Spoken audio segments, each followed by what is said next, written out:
उसने पहले से भी ज्यादा तेजी से अपने कदम वॉशरूम की तरफ बढ़ा दिए। सोनल जब वॉशरूम से बाहर जाने की कोशिश कर रही थी, उसी समय पायल ने फुर्ती दिखाते हुए एक बार फिर उसके बालों को पकड़ लिया। मगर इस बार वो वहीं नहीं रुकी। सोनल को बालों से पकड़कर घसीटते हुए वो वापस उसे वॉशरूम के अंदर ले आई। पायल ने इस बार इतनी जोर से उसके बालों को पकड़ रखा था कि इस बार सोनल अपने होश खोने लगी थी। दर्द का एहसास भी अब उसे शायद ही हो रहा था। पायल के ऊपर इस वक्त पागलपन सवार था। गुस्से और सनक ने उसे कुछ एक्स्ट्रा पावर दे दी थी, जिस वजह से सोनल चाहकर भी उसकी ताकत के सामने कहीं नहीं टिक पा रही थी। सोनल को घसीटते हुए लाकर उसने उसे दीवार की तरफ धकेल दिया। सोनल दीवार के सहारे टिककर रुक गई। पायल ने एक तिरछी मुस्कान के साथ उसकी तरफ देखते हुए कहा, बहुत हिम्मत हो गई है ना तेरी, मेरे ऊपर हाथ उठाया तूने। पायल, तुम पूरी तरह पागल हो चुकी हो, रास्ता छोड़ो मेरा। सोनल ने अब पैनिक होते हुए कहा। उसकी बात सुनकर पायल सचमुच पागलों की तरह हंसने लगी थी। पागल लग रही हूं ना मैं तुझे? ओके, मैं तुझे दिखाऊंगी आज कि मैं कितनी बड़ी पागल हूं। अपनी बात खत्म होते ही उसने सोनल को पीछे से उसके बालों से पकड़ लिया और पूरी ताकत के साथ उसका सिर दीवार पर दे मारा। सोनल के दिल की धड़कन ही तेज हो गई थी। उसने खुद को छुड़ाने की बहुत कोशिश की, लेकिन कोई फायदा नहीं हुआ। आखिर में उसने कसकर अपनी आंखें बंद करते हुए होने वाले दर्द के लिए खुद को तैयार करना शुरू कर दिया था। मगर आखिर में उसे अपने सिर पर कुछ अलग ही एहसास हुआ। उस टच में जो गर्माहट थी, उसने उसके दिल के डर को काफी हद तक कम कर दिया था। और इसी के साथ उस शांत वॉशरूम में एक तेज आवाज गूंजी, तुम्हारी हिम्मत कैसे हुई सोनल को हाथ लगाने की? सोनल ने तुरंत अपनी आंखें खोली। उसका सिर दीवार से नहीं बल्कि सिद्धार्थ के हाथ से टकराया था। पायल उसका सिर दीवार पर मारती उससे पहले ही सिद्धार्थ ने अपना हाथ दीवार और उसके सिर के बीच में रख दिया था। सोनल का दिल अब भी घबराहट के कारण जोरों से धड़क रहा था। उसकी आंखों में आंसू भरे थे। एक बार फिर उसकी हेल्प के लिए सिद्धार्थ उसके पास खड़ा था। सिद्धार्थ, वो बस इतना ही बोल पाई। आगे के शब्द उसकी सिसकियों में ही दबकर रह गए थे। सिद्धार्थ ने जब सोनल की हालत देखी तो गुस्से से उसकी आंखें लाल हो गई थी। उसका ये रूप देखकर अब पायल डर से कांपने लगी थी। सोनल के बालों को पकड़े हुए उसके हाथों की पकड़ अब कमजोर पड़ने लगी थी। उसे जरा भी उम्मीद नहीं थी कि सिद्धार्थ उसे सोनल को टॉर्चर करते हुए ऐसे रंगे हाथों पकड़ लेगा। लास्ट टाइम जो कुछ भी उसके साथ हुआ था उसे याद करके ही उसका दिल जोरों से धड़कने लगा था। उसके चेहरे का रंग उड़ गया था, मगर उसने अब तक सोनल को छोड़ा नहीं था। सिद्धार्थ ने एक बार सोनल की तरफ देखा। दर्द की वजह से उसकी आंखों में आंसू भरे हुए थे। बार बार खींचने के कारण पूरे बाल उलझे हुए से थे। उसके फोरहेड पर भी थोड़ी लाली नजर आ रही थी, जिससे साफ पता चल रहा था कि सिद्धार्थ के रोकने के बावजूद उसे चोट आई थी। उसकी इतनी बुरी हालत देखकर सिद्धार्थ का दिल तड़प कर रह गया। सिद्धार्थ की वजह से आज सोनल अपना काम छोड़कर उसके साथ यहाँ डिनर के लिए आई थी। उसका ध्यान रखना सिद्धार्थ की जिम्मेदारी थी। बेसिकली उसकी नाक के नीचे पायल सोनल को इतना टॉर्चर कर रही थी और उसे पता तक नहीं चला। ये ख्याल उसे रह रहकर अंदर से गिल्ट फील करवा रहा था। ये तो अच्छा ही हुआ कि वो ठीक टाइम पर वहां पहुंच गया। लेडीज वॉशरूम से आती आवाजों को सुनकर बिना कुछ सोचे समझे वो सीधे अंदर चला गया था। अंदर का नजारा देखकर उसका गुस्सा अपनी सारी लिमिट्स क्रॉस कर गया। पायल ने सोनल के बालों को पकड़ रखा था और उसका सिर दीवार पर पटकने ही जा रही थी। आगे बढ़कर सोनल को छुड़ाने की कोशिश करनी या फिर पायल का हाथ पकड़कर रोकने की कोशिश करने में सोनल को ही सबसे ज्यादा तकलीफ होती। तो उसने बिना एक भी पल गंवाए सोनल और दीवार के बीच अपना हाथ रख दिया। इसके बाद वो तुरंत पायल की तरफ पलटा, जो अब तक घबराई हुई नजरों से उसकी तरफ देख रही थी। अपनी हरकतों से बाज नहीं आओगी ना तुम? शायद मेरी बातों को अब तक सीरियसली नहीं लिया तुमने। सिद्धार्थ ने उसे खा जाने वाली नजरों से देखते हुए कहा। पायल अब तक शॉक थी। उसने उसकी बात पर कोई रिएक्शन नहीं दिया। ये देखकर सिद्धार्थ ने आगे बढ़कर उसकी कलाई को पकड़कर जोर से दबा दिया। एक तेज दर्द के एहसास के साथ पायल के मुंह से एक हल्की सी चीख निकल गई। तुरंत सोनल को छोड़ते हुए वो उससे 2 कदम दूर हट गई। सिद्धार्थ ने सोनल का सिर सहलाते हुए धीरे से उसकी आंखों में देखकर पूछा, तुम ठीक हो ना? दर्द भरी नजरों से सोनल ने सिद्धार्थ की तरफ देखते हुए बस हाँ में अपनी गर्दन हिला दी। सिद्धार्थ ने उसे अपने पीछे किया और खुद पायल और उसके बीच किसी दीवार की तरह आकर खड़ा हो गया। दूसरी तरफ फर्श पर गिरे पानी की वजह से पायल का पैर स्लिप हो गया और खुद को संभालने के बावजूद वो जाकर सिंक से टकरा गई थी, जिसकी वजह से उसकी कमर में तेज चोट लगी थी। उसने खड़े रहने की कोशिश की, लेकिन सोनल के किक से उसके पैरों में भी काफी चोट आई थी। शायद इसी वजह से उसके पैरों ने भी उसका साथ नहीं दिया और वो लड़खड़ाकर फर्श पर गिर गई। उसके कपड़े पानी की वजह से खराब हो गए थे। अपनी इतनी बुरी हालत देखकर पायल हताशा से भरकर जोर से चिल्लाने लगी। सिद्धार्थ ने उसे दरवाजे की तरफ इशारा कर डांटते हुए कहा, just get out from here. Siddharth के गुस्से से भरी आवाज उसके दिल में एक खौफ पैदा कर रही थी। उसने एक सहमी हुई सी नजर सिद्धार्थ के ऊपर डाली और चुप हो गई। हालांकि पायल इस वक्त बहुत ही बुरी हालत में फर्श पर पड़ी थी, लेकिन फिर भी सिद्धार्थ को उसके ऊपर कोई तरस नहीं आया। जो कुछ उसने सोनल के साथ किया था उसके सामने तो ये कुछ भी नहीं था। सिद्धार्थ के कहने के बावजूद पायल अब तक वैसे ही फर्श पर पड़ी सोनल की तरफ एकटक देख रही थी। उसकी आंखों में बेहिसाब नफरत झलक रही थी। ये देखकर सिद्धार्थ ने झुंझलाते हुए उसकी नजरों के सामने आकर कहा, पायल मेहता, शायद तुम अपनी लाइफ से बोर हो गई हो नहीं? मेरे बार बार समझाने के बावजूद हर बार मेरे सब्र का इम्तिहान लेने की कोशिश करती रहती हो। जो कुछ भी तुमने सोनल के साथ किया है उसके बदले में मैं तुम्हारी इससे भी बुरी हालत कर सकता था। You are lucky, क्योंकि सिद्धार्थ रॉय कपूर कभी लड़कियों पर हाथ नहीं उठाता, वरना अब तक तो तुम। कहकर सिद्धार्थ ने झुकते हुए पायल का हाथ कसकर पकड़ लिया और उसे धमकाते हुए कहा, आज मैं लास्ट वार्निंग दे रहा हूँ। Don't try to cross your limits। दोबारा अगर तुमने सोनल को हाथ भी लगाया ना तो मुझसे बुरा कोई नहीं होगा। इतना कहकर उसने एक झटके से पायल का हाथ छोड़ दिया। सोनल अब उसकी वाइफ थी और उसकी वाइफ की कोई इंसल्ट करे या उसे नुकसान पहुंचाने की कोशिश करे, ये बात वो हरगिज बर्दाश्त नहीं करने वाला था। सोनल ने जब सिद्धार्थ की ये बात सुनी तो उसकी आंखों में आंसू भर आए थे। वो अब भी सिद्धार्थ के ठीक पीछे खड़ी थी। उसने एक बार उसकी तरफ देखा और कुछ बोलने के लिए अपना मुंह खोला, लेकिन उसके इमोशंस उसके ऊपर इस कदर हावी हो चुके थे कि मुंह से कोई आवाज ही नहीं निकली। पायल ने जब सिद्धार्थ की बात सुनी तो उसके अंदर की नफरत और भड़क गई। गुस्से में उसके जबड़े कस गए। हालांकि ऐसा करने से उसके बाएं गाल का दर्द और गहराने लगा था, जो दरअसल सोनल के थप्पड़ की वजह से अब हल्का सा सूज गया था। जब उसकी कमर और पैरों का दर्द कुछ कम हुआ तो दीवार का सहारा लेकर उसने खड़े होने की कोशिश की। उसने एक नजर अपने सामने खड़ी सोनल और सिद्धार्थ के ऊपर डाली। उसे आज तक समझ में ही नहीं आया था कि आखिर सोनल में ऐसा क्या है जो उसमें नहीं है। इनफैक्ट वो तो सोनल से कहीं ज्यादा खूबसूरत, टैलेंटेड और सक्सेसफुल थी। फिर आखिर क्या वजह है जो सिद्धार्थ जैसा पहुंचा हुआ बिजनेसमैन सोनल जैसी लड़की के लिए उसके साथ इतनी बुरी तरीके से पेश आ रहा है। सिद्धार्थ की बात अगर छोड़ भी दी जाए तो नमन का क्या? उसने नमन को 4 सालों तक अपना सारा वक्त दिया था। हर वो कोशिश की थी जिससे वो उसकी मुट्ठी में रह सके, लेकिन उसे भी आज पायल से ज्यादा सोनल की फिक्र थी। ये बात उसके दिल को छलनी करने के लिए काफी थी। सिद्धार्थ ने उसके साथ उस रात जो भी किया उससे पायल को कोई खास फर्क नहीं पड़ा था, क्योंकि इसके बारे में किसी को कानो कान खबर नहीं हुई थी। नमन ने सब कुछ बहुत ही अच्छे तरीके से हैंडल कर लिया था। लेकिन आज वो पब्लिक प्लेस पर थी, बल्कि आज तो उसके पास उसका हैंडबैग भी नहीं था जिसमें वो अक्सर अपनी जरूरत की सारी चीजें रखा करती थी। अपना चेहरा छिपाने के लिए ना तो आज उसके पास मास्क था और ना ही सनग्लासेस। नमन से मिलने की जल्दी में वो बस एक छोटे से क्लच बैग में जरूरत का सामान और फोन लेकर ही यहाँ चली आई थी। आज अगर उसे किसी ने भी ऐसी हालत में देख लिया और उसकी पिक्चर सोशल मीडिया पर डाल दी तो एंटरटेनमेंट इंडस्ट्री में उसका सारा फ्यूचर खत्म हो जाएगा। पायल के हाथ से उसका सब कुछ निकल चुका था, और जब इंसान के पास खोने को कुछ ना बचा हो तो फिर उसे किसी बात का डर नहीं रह जाता। भाड़ में जाए मेहता ग्रुप ऑफ इंडस्ट्रीज, भाड़ में जाए उसका एक्टिंग करियर। अगर इन दोनों ने मिलकर उसकी जिंदगी तबाह कर दी है तो वो भी बराबर का हिसाब रखेगी। वो भी सोनल और सिद्धार्थ की जिंदगी को इतना ही मुश्किल बना देगी। अचानक इस ख्याल के साथ ही पायल के होठों पर एक मुस्कान आ गई और वो पागलों की तरह उन दोनों की तरफ देखकर हंसने लगी। सिद्धार्थ ने जब पायल को हंसते हुए देखा तो उसकी आंखें सिकुड़ गई थी। पायल को देखकर ही उसका मन खराब हो रहा था। उसे ऐसा लग रहा था जैसे अगर कुछ देर और वो उसकी नजरों के सामने रही तो शायद वो खुद अपने हाथों से अपनी आंखें फोड़ लेगा। तो पीछे पलटते हुए उसने सोनल का हाथ पकड़ा और बोला, लेट्स गो। उन दोनों को जाते देखकर पायल पीछे से चिल्लाई, सिद्धार्थ, जानना नहीं चाहोगे मैंने इसे किस बात की सजा दी? उसकी बात सुनकर सिद्धार्थ के कदम रुक गए थे। बिना उसकी तरफ देखे ही उसने सपाट लहजे में जवाब दिया, I don't care about the reason. तुमने सोनल को हर्ट करने की कोशिश की, मेरे लिए बस यही रीजन काफी है। इसके आगे मुझे ना कुछ और जानना है और ना ही कुछ पूछना है। उसकी बात सुनकर पायल की हंसी एक पल में गायब हो गई। गुस्से में दांत पीसते हुए उसने अपना हाथ दीवार पर दे मारा और चिल्लाई, जिसे तुम इतने प्यार से अपने साथ लिए जा रहे हो ना, वो यहाँ तुम्हारे पीठ पीछे मेरे नमन के साथ फ्लर्ट कर रही थी। तुम्हें अब भी लगता है इसकी जैसी लड़की तुम्हारे प्यार के काबिल है, जो हर दूसरे लड़के को अपनी जाल में फंसाने की कोशिश करती रहती है? या फिर शायद तुम्हारे अंदर ही कोई कमी है कि एक लड़की को भी नहीं संभाल पा रहे हो तुम, तभी उसे बार बार मेरे फियांसे की जरूरत पड़ती रहती है। उसकी ये बात सुनकर सिद्धार्थ की आंखें गुस्से से लाल हो गई थी। पीछे पलटते हुए उसने सीधे पायल की आंखों में झांका, जो इस वक्त अपने होठों पर एक जहरीली मुस्कान लिए उसकी तरफ ही देख रही थी। अपनी बातों का असर होते देखकर पायल की मुस्कान और चौड़ी हो गई थी। उसने एक हल्की सी हंसी के साथ सिद्धार्थ की तरफ देखते हुए कहा, क्या हुआ, सुनकर बुरा लगा? मुझे नहीं पता था कपूर इंडस्ट्रीज का सीईओ इतना स्टूपिड है कि एक लड़की का असली चेहरा भी नहीं देख पाएगा। तुम्हारी पीठ पीछे वो पराये मर्दों के साथ उलझन उड़ा रही है और तुम्हें कोई खबर ही नहीं है। स्ट्रेंज। कहते हुए उसने सोनल की तरफ देखकर हल्के से अपनी आंख दबा दी। पायल की बातें सुनकर सोनल के चेहरे का रंग उड़ गया था। कहीं सिद्धार्थ ने पायल के बहकावे में आकर उसे गलत ना समझ लिया हो। ये सोचकर ही घबराहट के मारे उसकी धड़कनें तेज होने लगी थी। उसने पायल की तरफ से अपनी नजरें हटाई और तुरंत सिद्धार्थ की तरफ मुड़ते हुए उसे सारी सिचुएशन एक्सप्लेन करने की कोशिश की, मगर वो कुछ कह पाती उससे पहले ही उस वॉशरूम में सिद्धार्थ की आवाज गूंजी, मैंने तुमसे पहले ही कहा था, अगर तुम्हें लोगों की इंसल्ट करने का और उनसे बेवजह उलझने का इतना ही शौक है तो तुम अपना ये शौक मेरे साथ पूरा कर लिया करो, ठीक है मिस पायल मेहता? लेकिन गलती से भी कभी सोनल के इंसल्ट करने की कोशिश मत करना। एक पल को रुककर आराम से खड़ी होकर अपने हाथ बांधते हुए पायल की तरफ देखकर उसने पूछा, और क्या कह रही थी तुम? सोनल तुम्हारे फियांसे नमन सिंघानिया को अपने जाल में फंसाने की कोशिश कर रही थी? हाँ। कहते हुए उसे हंसी आ गई। उसने सोनल की तरफ मुड़कर उसकी आंखों में देखते हुए प्यार से पूछा, ये सही कह रही है? सोनल ये सब देखकर पाने को रही थी। उसे पायल की फिक्र नहीं थी, उसे सिर्फ इस बात की फिक्र थी कि कहीं किसी गलतफहमी में आकर सिद्धार्थ उसे गलत ना समझ ले। बिल्कुल नहीं। सोनल ने परेशानी से सिद्धार्थ की तरफ देखते हुए जवाब दिया। उसका जवाब सुनकर सिद्धार्थ वापस पायल की तरफ मुड़ गया और पायल की तरफ देखकर एक स्माइल करते हुए बोला, सुन लिया तुमने, उसने ऐसा कुछ नहीं किया है।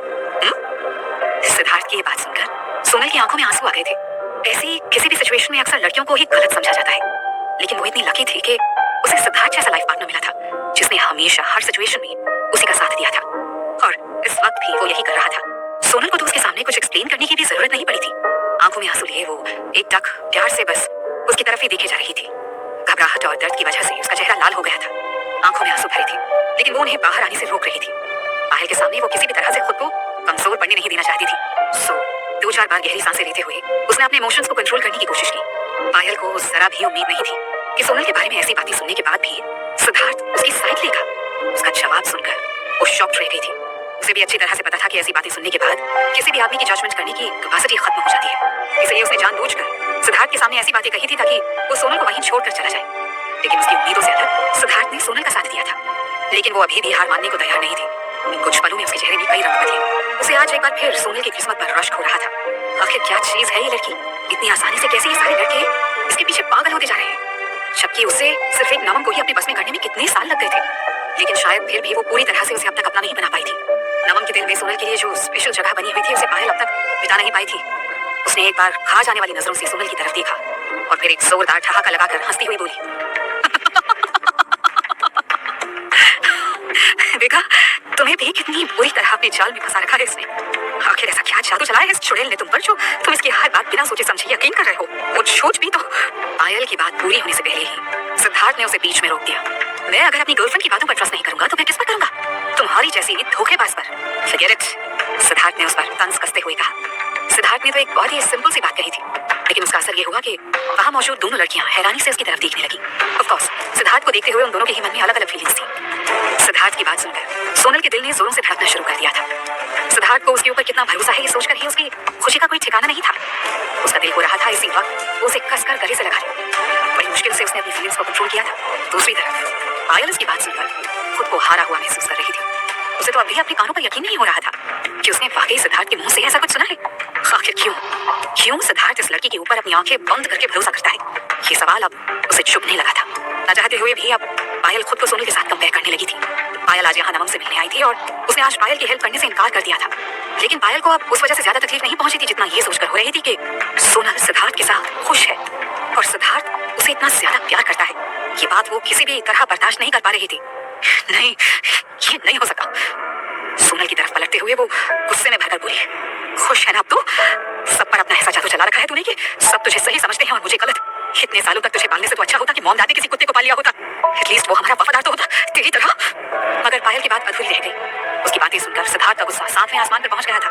उसने तेजी से आगे बढ़कर पायल की गर्दन पकड़ ली। लगता है तुम्हें सचमुच अपनी जिंदगी से प्यार नहीं है पायल मेहता, इसलिए मेरे बार बार मना करने के बावजूद तुम पर कोई असर नहीं हो रहा है। हाँ, हिम्मत कैसे हुई तुम्हारी सोनल के बारे में इतना सब बोलने की? उसने गरजते हुए कहा। सिद्धार्थ ने इस बात की भी परवाह नहीं की थी कि उसके सामने कोई लड़की है। उससे बेहतर उसने अपनी पूरी ताकत से पायल का गला दबा रखा था। उसकी पकड़ इतनी मजबूत थी कि पायल सांस भी नहीं ले पा रही थी। उसके माथे पर पसीने की बूंदें नजर आने लगी थी और पथराई नजरों से वो एक जग सिद्धार्थ को देखे जा रही थी। लेकिन उसने एक बार भी खुद को छुड़ाने या चिल्लाने की कोई कोशिश नहीं की। सिद्धार्थ का यह रिएक्शन देखकर इस हालत में भी उसके होंठों पर एक मुस्कान आ गई, जिसने सिद्धार्थ के गुस्से को और भड़काने का काम किया। पायल का चेहरा सफेद पड़ने लगा था। ये देखकर सोनल बुरी तरह घबरा गई थी। सिद्धार्थ के ऊपर इस वक्त खून सवार था। गुस्से में उसे इतना भी अंदाजा नहीं रह गया था कि वो पायल की जान लेने वाला था। सोनल ने पैनिक होते हुए सिद्धार्थ का हाथ पकड़कर पायल को छुड़ाने की कोशिश करते हुए कहा, सिद्धार्थ छोड़ दो इसे, प्लीज छोड़ दो इसे। सिद्धार्थ उसकी बात सुनकर एक पल को कसमसाया, लेकिन वो आज किसी भी तरह पायल को छोड़ने के लिए तैयार नहीं था। पायल की अब तक की बार की हरकतों से वो तंग आ चुका था। सांस नहीं ले पाने के कारण पायल की आंखों में आंसू आने लगे थे, लेकिन फिर भी उसके चेहरे पर मुस्कान छाई हुई थी। तेरी भीख में दी हुई जिंदगी से बेहतर है कि मैं इसके हाथों मर जाऊं। उसने सोनल की तरफ नफरत से देखते हुए कहा। उसके गले की आवाज भी बड़ी मुश्किल से निकल रही थी। फिर उसने सिद्धार्थ की तरफ देखते हुए कहा, पहले तो तुम्हारी सो कॉल्ड गर्लफ्रेंड ने मुझे मारा और अब तुम मुझे सब करके धमकाने की कोशिश कर रहे हो। हाँ? हिम्मत है तो जान लेके दिखाओ मेरी, you bastards! कहते हुए पायल की आंखें गुस्से से लाल हो गई थी। पायल की बात सुनकर सिद्धार्थ ने भी उसके गले पर अपनी पकड़ को और मजबूत कर दिया था। पायल की आंखों के आगे अंधेरा छाने लगा था। तेज प्रेशर के कारण वो 2 कदम पीछे हट गई। पायल के दाएं पैर की हील में काफी जोर की चोट लगी थी। शायद पैर में मूंछ आ गई थी। पैर पर जोर पड़ने की वजह से दर्द की एक तेज लहर ने उसे ऊपर से लेकर नीचे तक हिलाकर रख दिया था। उसके मुंह से एक घुटी हुई सी चीख निकल गई थी। डिसअपॉइंटमेंट की वजह से शायद अब उसकी जीने की चाहत भी खत्म हो गई थी। इसलिए सिद्धार्थ के इतने जोर से गला दबाने के बावजूद वो किसी भी तरह से खुद को छुड़ाने की कोशिश नहीं कर रही थी। आज वो यहाँ इस रेस्टोरेंट में नमन से ही मिलने आई थी, लेकिन उससे बात करने के बावजूद उसे ऐसा कोई तरीका समझ में नहीं आया था जिससे वो मेहता ग्रुप ऑफ इंडस्ट्रीज को बर्बाद होने से बचा सके।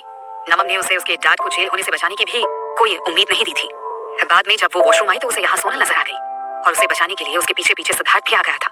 इतनी देर से वो यहाँ अकेली इन दोनों का सामना कर रही थी। आखिर क्यों नमन अब तक एक बार भी उसकी खबर लेने नहीं आया?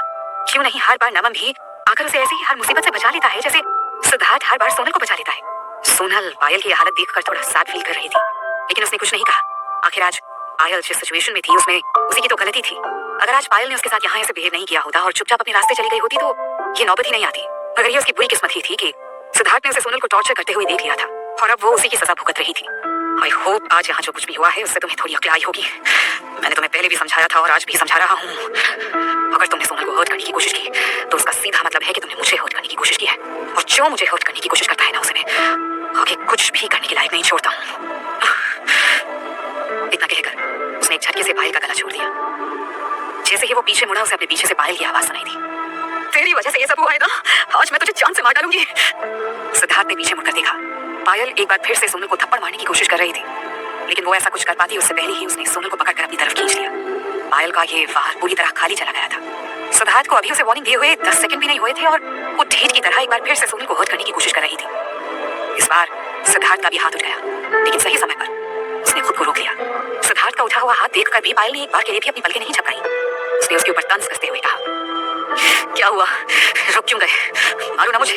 अभी अभी तुमने कहा था ना कि तुम लड़कियों पर हाथ नहीं उठाते। इतनी तेजी से तो गिरगिट भी अपना रंग नहीं बदलता। कहते हुए पायल हंसने लगी। उसकी बात सुनकर सिद्धार्थ स्पीचलेस हो गया था। पायल जानबूझकर उसे परेशान करने के लिए ऐसी हरकतें कर रही थी। उसने गुस्से से गरजते हुए कहा, किसी भी चीज को बर्दाश्त करने की लिमिट होती है। अब तक तो मैं तुम्हारा लिहाज कर रहा था क्योंकि मेरे मॉरल्स मुझे किसी लड़की के साथ गलत बर्ताव करने की इजाजत नहीं देते, लेकिन ये भी एक सच है कि अगर आज मैंने तुम्हें ऐसे जाने दिया ना तो मुझे इस बात का अफसोस जिंदगी भर रहेगा। अच्छा हुआ जो तुमने मुझे खुद ही याद दिला दिया। इतना कहकर फुर्ती से घूमते हुए उसने सोनल की कलाई पकड़ी और उसे जोर से घुमाते हुए पायल के गाल पर थप्पड़ मारते मारते एकदम से रुक गया। पायल की आंखें घबराहट से बंद हो गई थी, लेकिन जब कुछ देर तक किसी ने भी उसे हिट नहीं किया तो उसने चौंकते हुए अपनी आंखें खोली। इसकी चमड़ी कुछ ज्यादा ही मोटी है और मैं तुम्हें चोट नहीं पहुंचा सकता, सिद्धार्थ ने प्यार से सोनल की आंखों में देखते हुए कहा और अपना एक पैर पायल के पैर पर अड़ा दिया। पायल अचानक इस बार को सह नहीं पाई और लड़खड़ाकर फर्श पर गिर गई। गिरने की वजह से उसे काफी चोट आई थी। अपना पैर पकड़ते हुए उसने कसकर अपनी आंखें बंद कर ली और दर्द को सहने की कोशिश करने लगी। उसने एक दो बार उठने की कोशिश की, लेकिन अब वो ठीक से खड़ी भी नहीं हो पा रही थी। सोनल ने अपने सामने जब ये नजारा देखा तो उसकी घबराहट और बढ़ गई थी। सिद्धार्थ, उसने अपने कांपते हाथों से कसकर सिद्धार्थ का हाथ पकड़ लिया था। सिद्धार्थ ने एक प्यार भरी स्माइल के साथ उसे देखते हुए प्यार से उसके गालों को थपथपाया और फिर गुस्से में पायल की तरफ देखते हुए बोला, मेक श्योर कि आज का लेसन तुम्हें हमेशा याद रहे। आज तो मैं तुम्हें छोड़ रहा हूँ, लेकिन अगर फिर तुम्हारा यही एटीट्यूड रहा तो किसी दिन पब्लिकली तुम्हें सोनल के सामने घुटनों पर ले आऊंगा और तुम खुद सोनल के पैर पकड़कर उससे अपनी की हुई हर गलती के लिए माफी मांगोगी। इतना कहकर उसने तेजी से सोनल का हाथ पकड़ा और तेजी से वहां से बाहर निकल गया। सिद्धार्थ ने आज थोड़ी ज्यादा ही वाइन पी ली थी, इसलिए वो आज ड्राइव करने का रिस्क नहीं लेना चाहता था। रेस्टोरेंट से बाहर निकलने के बाद उसने कोई टैक्सी भी नहीं बुलाई। उसका मूड बेहद खराब था, सो बस कुछ देर अकेला रहना चाहता था। धीरे धीरे सड़क के किनारे टहलते हुए वो पैदल ही वहां से दूर जा रहा था। सोनल ने जब उसका चेहरा देखा तो उसे लगा वो शायद अब भी पायल की बातों की वजह से गुस्से में है। उसकी हिम्मत ही नहीं हुई सिद्धार्थ से कुछ भी कहने या पूछने की। वो बस चुपचाप उससे थोड़ा डिस्टेंस मेंटेन करते हुए उसे फॉलो करने लगी। पीछे से वो किसी लंबे चौड़ी स्ट्रेट स्टैच्यू की जैसे लग रहा था। सिद्धार्थ की हाइट करीब 1.8 मीटर रही होगी। उसके मुकाबले सोनल की हाइट बहुत कम थी। मुश्किल से वो उसके कंधे तक आती थी। आज सोनल को समझ आ रहा था जैसे अभी भी उसे सिद्धार्थ के बारे में काफी कुछ जानना बाकी है। हाँ, उसे गुस्सा बहुत जल्दी आता है, कभी कभी बच्चों जैसे भी बिहेव करता है। उसे हमेशा सब कुछ अपने हिसाब से चाहिए होता है और इस वजह से कभी कभी सोनल को झल्लाहट भी होती है, लेकिन फिर भी उसे इन सब की आदत हो गई थी। जब वो अच्छे मूड में होता है तो अपने आसपास मौजूद लोगों को भी अपनी बातों से खुश कर देता है, लेकिन जब उसका मूड खराब हो जाता है ना तो फिर उसमें और किसी टाइम बम में ज्यादा फर्क नहीं रह जाता। दोनों ही कभी भी आपके सामने फटकर आपकी आंखों के सामने सब कुछ बर्बाद भी कर सकते हैं। यही नहीं, उसकी जुबान करेले से भी ज्यादा कड़वी है। अच्छी चीजें आप रेयर केस में ही उसके मुंह से सुन सकते हैं, लेकिन इन सारी बातों को पीछे छोड़ते हुए उसके पास एक बहुत बड़ा दिल था जो हमेशा सबकी हेल्प करने के लिए तैयार रहता था। आज सिद्धार्थ ने सोनल के लिए जो किया था ना, उससे उसे ऐसा लग रहा था जैसे अगर ये पूरी दुनिया भी एक दिन उसके खिलाफ खड़ी हो जाएगी ना, तब भी सिद्धार्थ हमेशा उसकी हेल्प के लिए उसके साथ खड़ा नजर आएगा। और ये फीलिंग ही काफी थी सिद्धार्थ के लिए उसके प्यार को और बढ़ाने के लिए। वॉक करते हुए सिद्धार्थ ने अपनी आदत के मुताबिक सिगरेट जला ली थी और उसके लंबे लंबे कश मारने लगा था। 10 मिनट के अंदर उसने 3 सिगरेट खत्म कर डाली थी। तीसरी सिगरेट खत्म होने के बाद उसने अपना मोबाइल फोन निकाला और किसी का नंबर डायल कर दिया। इतनी दूर से उसे ये तो पता नहीं चल पाया कि उसने किसको कॉल किया था और उसने सिद्धार्थ से क्या बात की थी, लेकिन सिद्धार्थ की आवाज उसे साफ साफ सुनाई दे रही थी। मैंने तुमसे जो काम करने को कहा था वो अब मुझे कल तक ही कंप्लीट मिलना चाहिए। सारे डॉक्यूमेंट्स रेडी है ना? Okay, very good. इतना कहकर उसने कॉल डिस्कनेक्ट कर दिया। इस कॉल के बाद उसका गुस्सा कुछ हद तक कम हो गया था। अपने पीछे आती कदमों की आहट पर जब जाकर उसका ध्यान गया, उसने चौंकते हुए पीछे मुड़कर देखा। तुम अब तक मेरे पीछे क्यों आ रही हो? घर क्यों नहीं गई अब तक? उसकी आवाज में थोड़ी नाराजगी झलक रही थी। सोनल तो कब से उससे बात करना चाह रही थी, लेकिन डर की वजह से वो कुछ बोल ही नहीं रही थी। अब जब खुद सिद्धार्थ ने ही उससे सवाल किया तो वो दौड़कर उसके पास आकर खड़ी हो गई। मुझे अकेले नहीं जाना, मैं तुम्हारे साथ ही घर जाऊंगी। हाँ। सिद्धार्थ कुछ पलों तक उसकी तरफ देखता रहा, फिर आगे बढ़ता हुआ बोला, मेरा मूड अभी ठीक नहीं है, मैं कुछ देर अकेले रहना चाहता हूँ। थोड़ी देर वॉक कर लूंगा तो मेरा मूड सही हो जाएगा। तुम चली जाओ, मगर सोनल भी तुरंत उसके साथ ही चलने लगी। इसके बाद वो उसके पीछे नहीं बल्कि उसके साथ साथ कदम से कदम मिलाकर चल रही थी। सिद्धार्थ, तुम अभी भी मुझसे नाराज हो क्या? उसने थोड़ा डरते हुए सवाल किया। नहीं, सिद्धार्थ ने दूसरी तरफ देखते हुए जवाब दिया। हाँ, वो नाराज था, लेकिन सोनल से नहीं, अपने आप से। सिद्धार्थ को अब तक यही लगता था कि उसके लिए कुछ भी इम्पॉसिबल नहीं है, और जो उसके अपने हैं, जिनसे वो प्यार करता है, उसके होते हुए कोई भी उन्हें खरोंच तक नहीं पहुंचा सकता। लेकिन आज उसके साथ होते हुए सोनल को इतना सब कुछ झेलना पड़ा था। सोनल उससे सिर्फ कुछ ही मीटर के फासले पर थी, फिर भी वो उसे प्रोटेक्ट नहीं कर पाया था। इस बात से उसे गिल्ट फील हो रहा था। चलते चलते वो अचानक रुक गया। उसने मुड़कर सोनल की तरफ देखा और अपना सिर झुकाते हुए धीरे से बोला, आई एम, लेकिन इसके आगे के वर्ड्स वो बोल नहीं पाया। वो सोनल से कहना चाहता था, Sonal, I am sorry, sorry for being late, लेकिन उसकी जुबान ने उसका साथ नहीं दिया और उसकी बात अधूरी ही रह गई। उसने कभी किसी से ऐसा कुछ नहीं कहा था, इसलिए उसे ये सब कहते हुए ऑकवर्ड फील हो रहा था। आखिर वो सिद्धार्थ रॉय कपूर था। ये सब बोलने के बाद शायद वो इससे भी कहीं ज्यादा बड़े वाले गिल्ट में चला जाता। So it's better to be silent. कुछ कहा तुमने? सोनल ने उसकी तरफ सवालिया नजरों से देखते हुए पूछा। हाँ, नहीं तो वो सब छोड़ो। वो पागल लड़की कह रही थी कि तुमने उसे मारा है। सच में? सिद्धार्थ ने बात बदलते हुए पूछा। सोनल उसका सवाल सुनकर सरप्राइज हो गई थी, मगर फिर उसने मुस्कुराकर अपना सिर झुकाते हुए पूछा, मैंने कुछ गलत किया क्या? सोनल का जवाब सुनकर अब फाइनली सिद्धार्थ के चेहरे पर एक स्माइल आ गई थी। बिल्कुल नहीं, बहुत अच्छा किया जो तुमने उसे सबक सिखा दिया। मैंने पहले भी कहा था कि अगर तुम्हें कोई भी परेशान करने की कोशिश करे तो बिना डर उसके कान के नीचे 2 लगा दो, फिर चाहे वो कोई भी क्यों ना हो, बाकी मैं संभाल लूंगा। न जाने क्यों सिद्धार्थ को इस वक्त सोनल पर बहुत प्राउड फील हो रहा था। उसे ऐसा लग रहा था जैसे उसकी स्वीट और इनोसेंट सी वाइफ अब फाइनली थोड़ी सी बड़ी हो गई है। लेकिन फिर अगले ही पल उसे फिर से खुद पर गुस्सा आने लगा था। उसने खुद ही शादी के बाद सोनल से कहा था कि अब से वो उसकी जिम्मेदारी है और वो हर तरीके से उसका ध्यान रखेगा। लेकिन आज जो कुछ भी उसके साथ हुआ था, उसके बाद उसे ऐसा लग रहा था जैसे अपनी जिम्मेदारियों को पूरा करने में उसे बहुत बड़ी चूक हो गई है। अच्छे खासे मूड का कचरा हो गया आज, सिद्धार्थ ने थोड़ी फ्रस्ट्रेशन के साथ कहा। वो तो है, सोनल ने भी थोड़ी डिसअपॉइंटमेंट के साथ जवाब दिया। उसके बाद उन दोनों के ही बीच खामोशी छा गई थी। आज वो दोनों जिस रेस्टोरेंट में डिनर करने के लिए आए थे ना, वो शहर से थोड़ा अलग हटकर था। अक्सर शहर के शोर शराबे से दूर सुकून के कुछ पल बिताने के लिए लोग यहाँ चले आते थे। ये एरिया भी डेवलप था, लेकिन अभी यहाँ शहर की चकाचौंध नहीं पहुंची थी। इस वजह से यहाँ की हवाओं में सुकून ज्यादा था। अभी रात के सिर्फ 8 ही बजे थे, लेकिन सड़कें पूरी तरह सुनसान हो चुकी थी। कभी कभी 1-2 गाड़ी जरूर उनके पास से होकर गुजर जाती थी। सड़क के दोनों तरफ बड़े बड़े पेड़ लगे हुए थे। सड़क के किनारे लगी स्ट्रीट लैंप्स की लाइट इन पेड़ों की पत्तियों से छनकर सड़कों पर कुछ अलग ही छटा बिखेर रही थी। इतनी देर में इतना सब कुछ हो गया था कि सोनल अपने पेट दर्द के बारे में तो भूल ही गई थी। लेकिन अब जब वो रिलैक्स हो गई थी, तब उसका पेट दर्द अब उसे खुलकर परेशान करने लगा था। दर्द के कारण उसे चलने में भी परेशानी हो रही थी, लेकिन फिर भी वो वापस नहीं जाना चाहती थी, क्योंकि सिद्धार्थ अभी वापस नहीं जाना चाहता था और वो सिद्धार्थ के साथ इन पलों को जीना चाहती थी। दर्द जब हद से ज्यादा बढ़ गया तो सोनल ने थोड़ा हिचकिचाते हुए सड़क के किनारे बने एक छोटे से लॉन की तरफ इशारा करते हुए पूछा, अब सिद्धार्थ, हम थोड़ी देर वहां बैठ सकते हैं? उसने पूछ तो लिया, मगर उसे भी यकीन नहीं था कि सिद्धार्थ उसकी रिक्वेस्ट मानेगा। मगर उम्मीद से अलग सिद्धार्थ ने हाँ में अपना सिर हिलाया और उस लॉन की तरफ बढ़ गया। इस समय तक टेम्परेचर दिन के मुकाबले काफी कम हो चुका था। लॉन में घास काफी अच्छी शेप में थी, जो दिखने में किसी ग्रीन मैट्रेस के जैसे लग रही थी। उनके बीच से झिंगुरों की बोलने की आवाज भी आ रही थी। वो दोनों बिना कुछ बोले एक दूसरे के बिल्कुल पास आकर बैठ गए थे। दोनों की ही समझ में नहीं आ रहा था कि वो एक दूसरे से क्या बात करें। दोनों ने एक दूसरे की तरफ देखकर कुछ बोलने की कोशिश की और दोनों के ही मुंह से सेम क्वेश्चन निकला, तुम्हारे हाथों में ज्यादा चोट तो नहीं आई थी? एक पल को तो दोनों चौंक गए, मगर फिर दोनों को ही हंसी आ गई।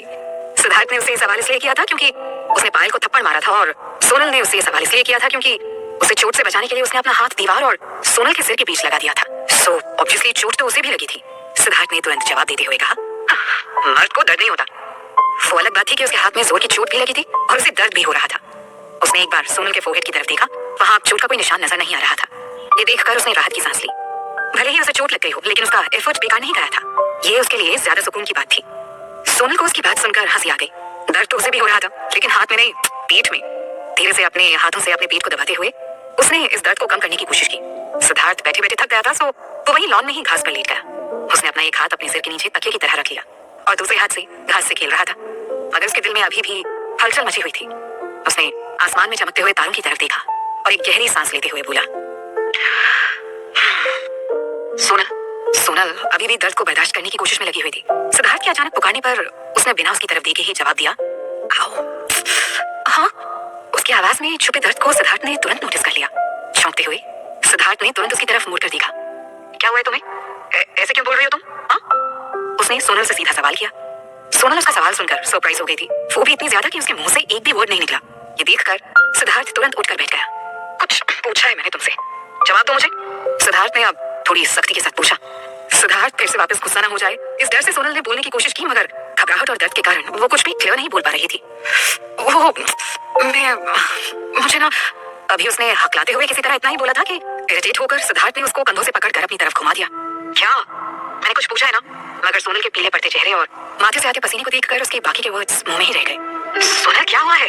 उसने एकदम से घबराते हुए पूछा। फिर अचानक उसे कुछ याद आया और उसने उसे पकड़ते हुए परेशानी से ऊपर से नीचे तक देखते हुए पूछा, उस पायल ने तुम्हें कहाँ मारा था? नहीं, ये पायल की वजह से नहीं, एक्चुअली मेरे पेट में दर्द है। सोनल ने अब थोड़ा हिचकिचाते हुए जवाब दिया।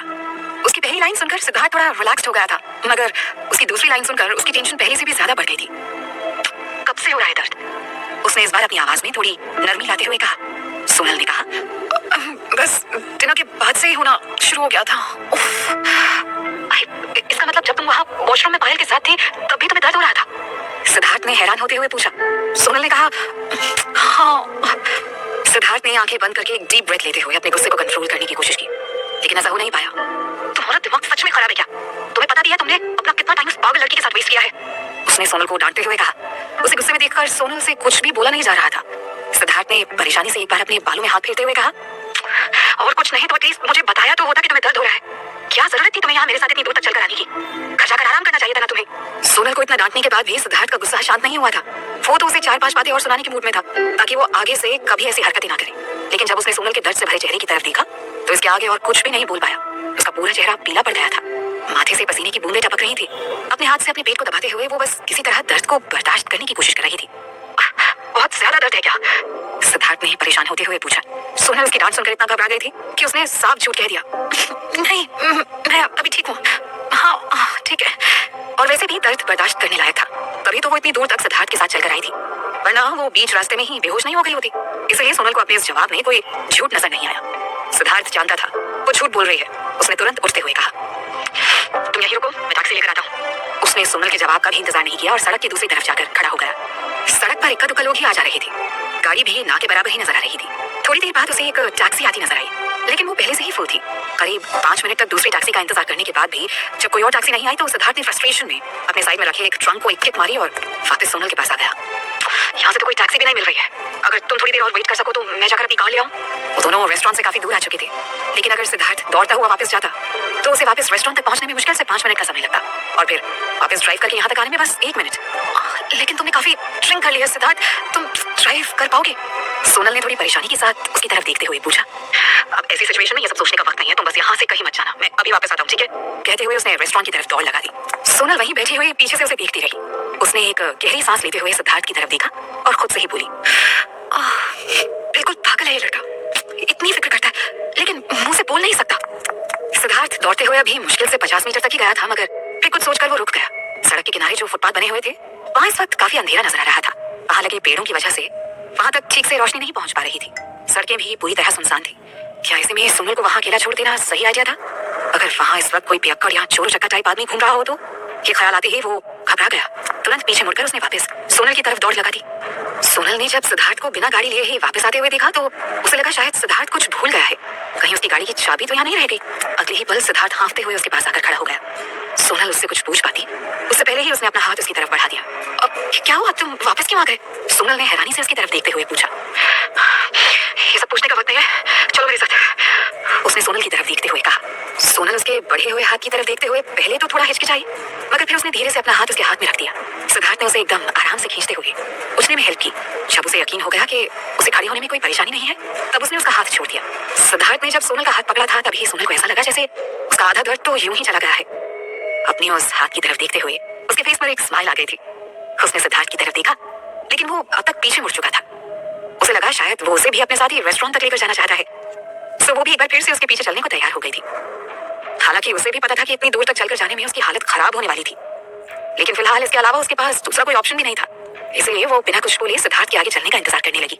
लेकिन आगे बढ़ने के बजाय सिद्धार्थ अपने घुटनों पे हाथ रखते हुए नीचे की तरफ झुक गया और बोला, चलो ऊपर आ जाओ। मगर सोनल की समझ में नहीं आया कि सिद्धार्थ क्या करने की कोशिश कर रहा है। सिद्धार्थ ने जब सोनल को कंफ्यूजन से अपनी तरफ देखते देखा तो उसने उसे एक स्माइल देते हुए कहा, आ जाओ, मैं तुम्हें उठाकर ले चलता हूँ। उसकी बात सुनकर सोनल तो अपनी आंखें बड़ी बड़ी किए बस उसे ही देख रही थी। उसने एक बार अपने हाथों पर हल्के से पिंच किया और फिर अपना हाथ मसलते हुए सामने की तरफ देखा। वो सपना नहीं देख रही थी, सच में सिद्धार्थ उसे अपने कंधों पर कैरी करने की बात कर रहा था। उसने थोड़ी असमंजस के साथ अपने कदम आगे बढ़ाए। उसकी धड़कनें एकदम से तेज हो गई थी। वो अभी भी कंफ्यूजन में थी कि क्या सच में सिद्धार्थ उसे अपनी पीठ पर कैरी करने वाला है। वैसे फिलहाल जो उसकी सिचुएशन थी ना, उसके हिसाब से उसका पैदल ना चलना ही बेस्ट था। थोड़ी देर तक जब सोनल ने कोई रिस्पॉन्स नहीं दिया तो सिद्धार्थ ने थोड़ा इरिटेट होते हुए कहा, कम ऑन, इतना क्या सोच रही हो तुम? तुम्हें प्रॉब्लम तो नहीं होगी ना? सोनल ने थोड़ा हिचकिचाते हुए पूछा। अब अगर तुम अभी के अभी मेरी पीठ पर नहीं आई ना तो तुम्हें प्रॉब्लम जरूर हो जाएगी। वार्निंग यू, जबरदस्ती उठाकर ले जाऊंगा मैं तुम्हें। सिद्धार्थ ने थोड़ी नाराजगी से कहा।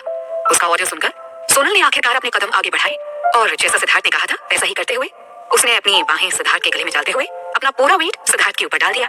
इसी के साथ सिद्धार्थ उठकर खड़ा हो गया और सोनल के पैर हवा में झूल गए। उस सुनसान सड़क पर लैंप पोस्ट की हल्की मध्यम रोशनी के बीच सिद्धार्थ सोनल को अपने कंधों पर उठाए तेज कदमों से चला जा रहा था। सोनल की तबीयत को लेकर उसके चेहरे पर टेंशन नजर आ रही थी।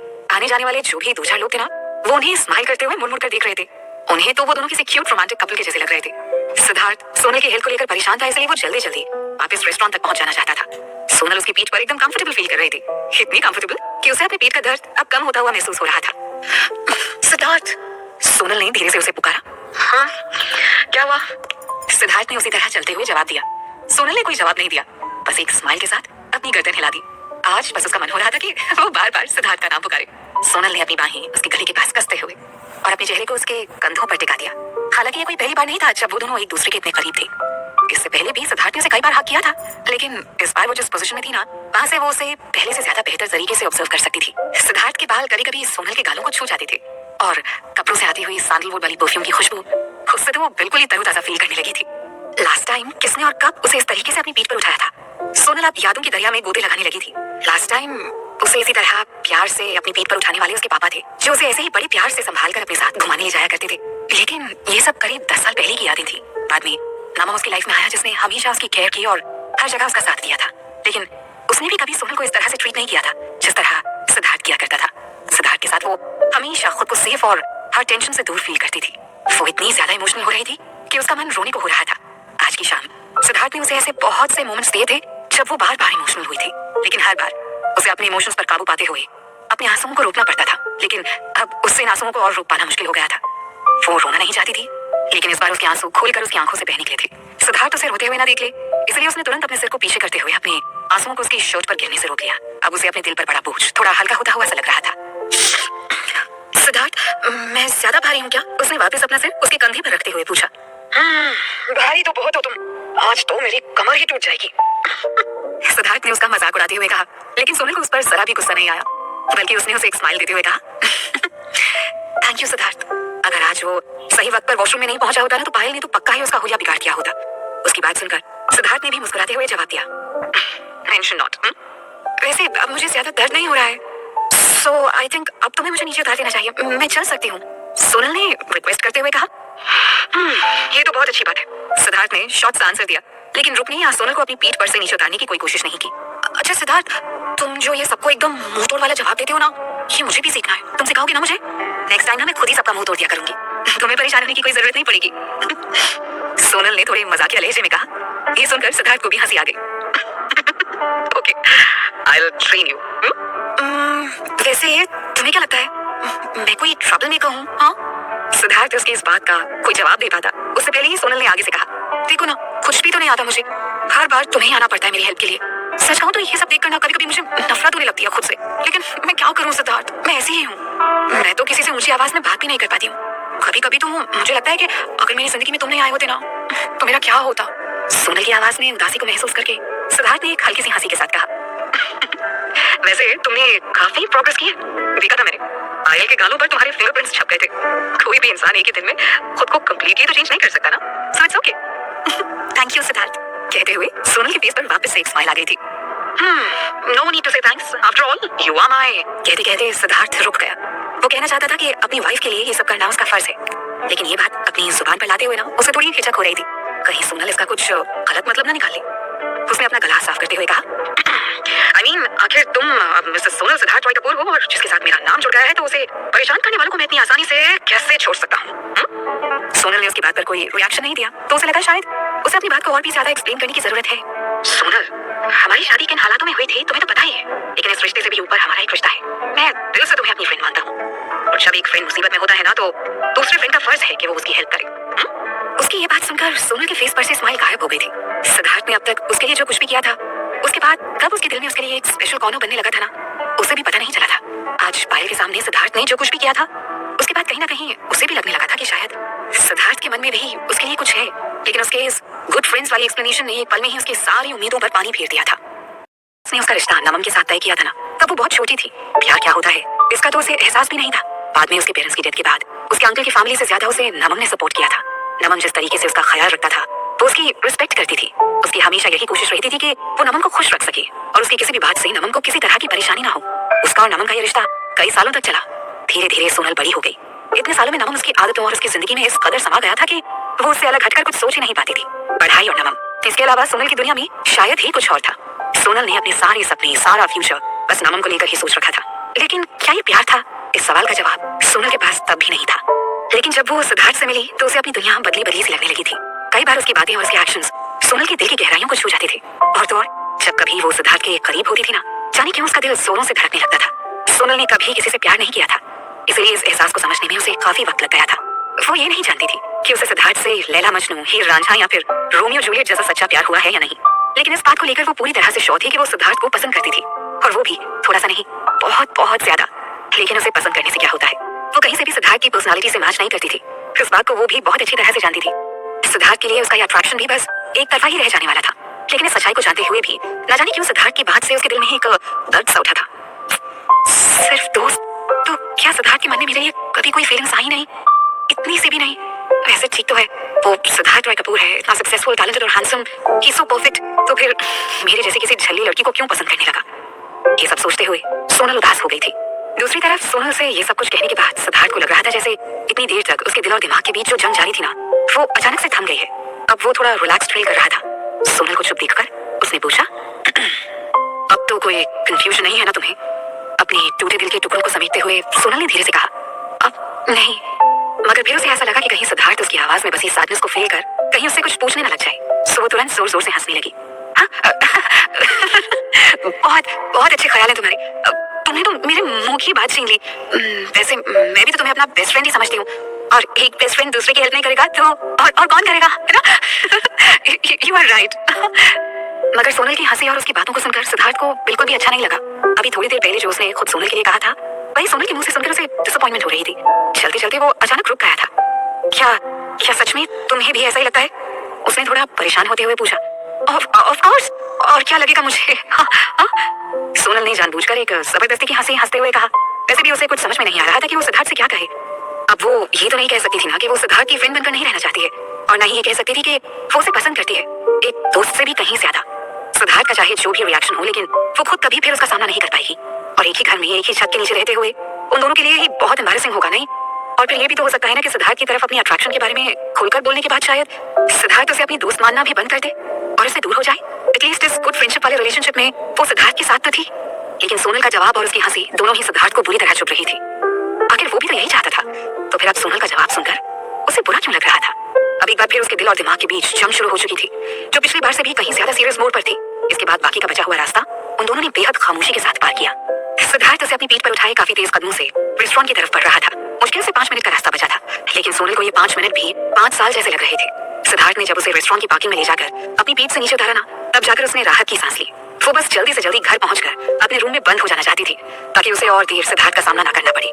सिद्धार्थ ने अपनी कोट की जेब से रिमोट कंट्रोल निकालकर कार को अनलॉक किया। कार में बैठते हुए वो बोला, अंदर आकर बैठो, हम हॉस्पिटल जा रहे हैं। अरे उसकी अब कोई जरूरत नहीं है, मैं घर जाकर आराम कर लूंगी तो अपने आप ठीक हो जाऊंगी, सोनल ने तुरंत मना करते हुए कहा। मगर सिद्धार्थ के ऊपर उसकी बातों का कोई असर नहीं हुआ। उसने सख्ती से कहा, क्या मतलब है अपने आप ठीक हो जाओगी? चुपचाप आकर गाड़ी में बैठो। सोनल भी उसके साथ बहस करने के मूड में नहीं थी, सो चुपचाप उसने गाड़ी का दरवाजा खोला और अंदर बैठने ही जा रही थी कि अचानक एक ख्याल के साथ उसे झटका सा लगा। इतनी इंपॉर्टेंट बात उसके दिमाग से कैसे निकल गई?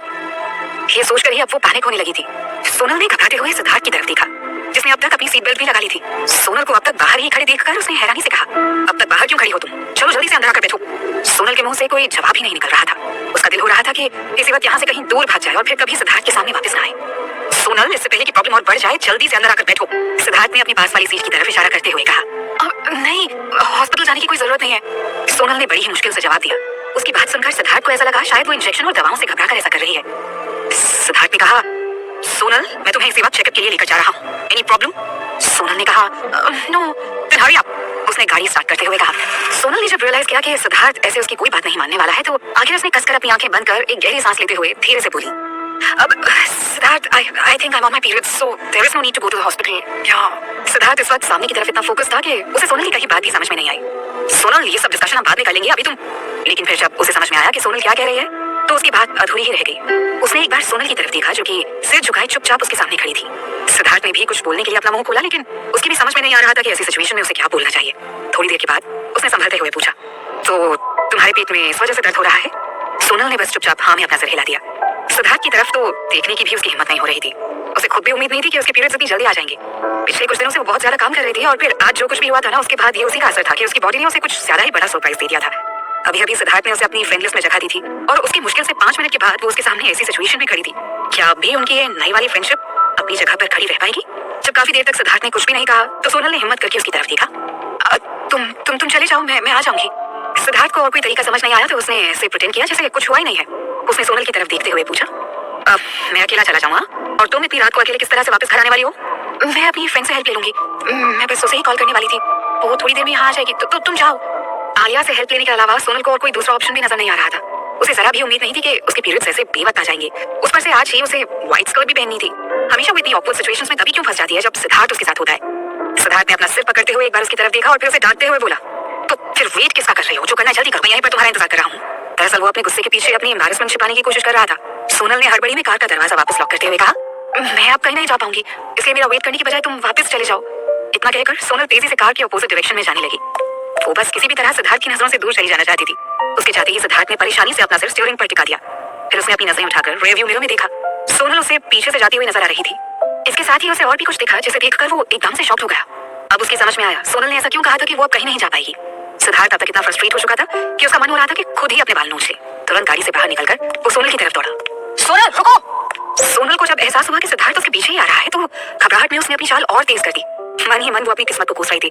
जितना हुआ वो क्या काफी नहीं था जो अब ये भी मेरे पीछे आ रहा है? कहा था इसे वापस चले जाने को, लेकिन नहीं, इसे तो मेरी कोई बात सुननी ही नहीं है। सिद्धार्थ ने दौड़ते हुए आकर उसका हाथ पकड़ लिया। तुम्हें सुनाई नहीं देता है क्या? कब से आवाज दे रहा हूँ मैं तुम्हें? कहीं जाने की जरूरत नहीं है, चलो चलकर गाड़ी में बैठो। सोनल का मन हो रहा था सिद्धार्थ से अपना हाथ छुड़ाकर वहां से तेज भाग जाए। उसने बिना सिद्धार्थ की तरफ देखे ही अपना हाथ छुड़ाने की कोशिश करते हुए कहा, मैंने कहा ना, मैं चली जाऊंगी। सोनल, अब अगर तुमने एक भी वर्ड अपने मुंह से निकाला ना तो मैं सच बता रहा हूँ, मैं थप्पड़ मार दूंगा तुम्हें। इतना कहकर सिद्धार्थ उसका हाथ पकड़कर उसे जबरदस्ती खींचता हुआ अपनी गाड़ी की तरफ ले जाने लगा। सोनल ने जितना उसकी पकड़ से छूटने की कोशिश की, सिद्धार्थ ने उसके हाथों पर अपनी पकड़ उतनी ही मजबूत कर दी। मजबूरी में वो उसके साथ साथ चलने लगी। गाड़ी तक पहुंचने के बाद उसने ड्राइवर सीट का डोर ओपन किया और बोला, अंदर जाकर बैठो। नहीं, मैं वहां नहीं बैठ सकती, तुम्हारी कार गंदी हो जाएगी। सोनल ने हिचकिचाते हुए जवाब दिया, मगर सिद्धार्थ ने उसे जबरदस्ती अंदर की तरफ धकेलते हुए कहा, तुमसे कहा ना मैंने अंदर जाके बैठो। एक बार में कोई भी बात तुम्हारी समझ में नहीं आती है। लेकिन उसके समझाने के बावजूद जब सोनल अंदर नहीं गई तो फ्रस्ट्रेशन में आकर सिद्धार्थ ने उसे बुरी तरह डांट दिया। सही कहा था तुमने, तुम बहुत बड़ी प्रॉब्लम मेकर हो। अब अगर तुम सीधी तरह से अंदर जाकर नहीं बैठी ना तो मैं सचमुच यही सड़क पर अकेले छोड़कर चला जाऊंगा।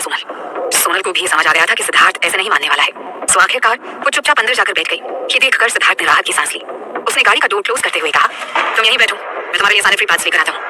इतना कहकर वो वापस तेजी से सामने मॉल की तरफ बढ़ गया। सोनल ने कार में पड़ी कुशन को कसकर अपने हाथों से दबा रखा था। उसने कभी सपने में भी नहीं सोचा था कि उसे सिद्धार्थ के सामने ऐसी किसी सिचुएशन का सामना करना पड़ेगा। उसका दिल तो हो रहा था कि वो जोर जोर से रोए, लेकिन उसका दिमाग इस कदर ब्लैंक हो गया था कि उसे वो भी नहीं हो पा रहा था। गॉड, हर बार मैं सिद्धार्थ के सामने ऐसी किसी सिचुएशन में क्यों फंस जाती हूँ? बस अब और उसका सामना करने की हिम्मत नहीं है मुझमें। इससे तो अच्छा होता कि जमीन मुझे खा जाती या फिर आसमान मुझे निकल लेता। यहाँ पे कोई बड़ी सी चिड़िया आकर ना मुझे अपने साथ उठाकर किसी ऐसी जगह पे ले जाती जहाँ मुझे सिद्धार्थ का सामना नहीं करना पड़ता। क्या बकवास की जा रही है सोनल, तुझे अपनी पड़ी है सराय पर सिद्धार्थ की तो सोच। उसके जैसा एरोगेंट आदमी जिसने आज तक ग्रोसरी शॉपिंग भी नहीं की होगी, वो तेरे लिए सैनिटरी पैड्स खरीदने गया है। कैसे खरीदेगा वो ऐसी कोई चीज जो सिर्फ लड़कियों के यूज के लिए है? उसने एक बार रियरव्यू मिरर में देखा, सिद्धार्थ मॉल में एंटर कर चुका था। उसे उसके लिए थोड़ा अफसोस भी हो रहा था, लेकिन अब यहाँ सिद्धार्थ का वेट करने के अलावा वो और कुछ कर भी नहीं सकती थी। सिद्धार्थ ने एलिवेटर से बाहर निकलकर इधर उधर नजरें दौड़ाई।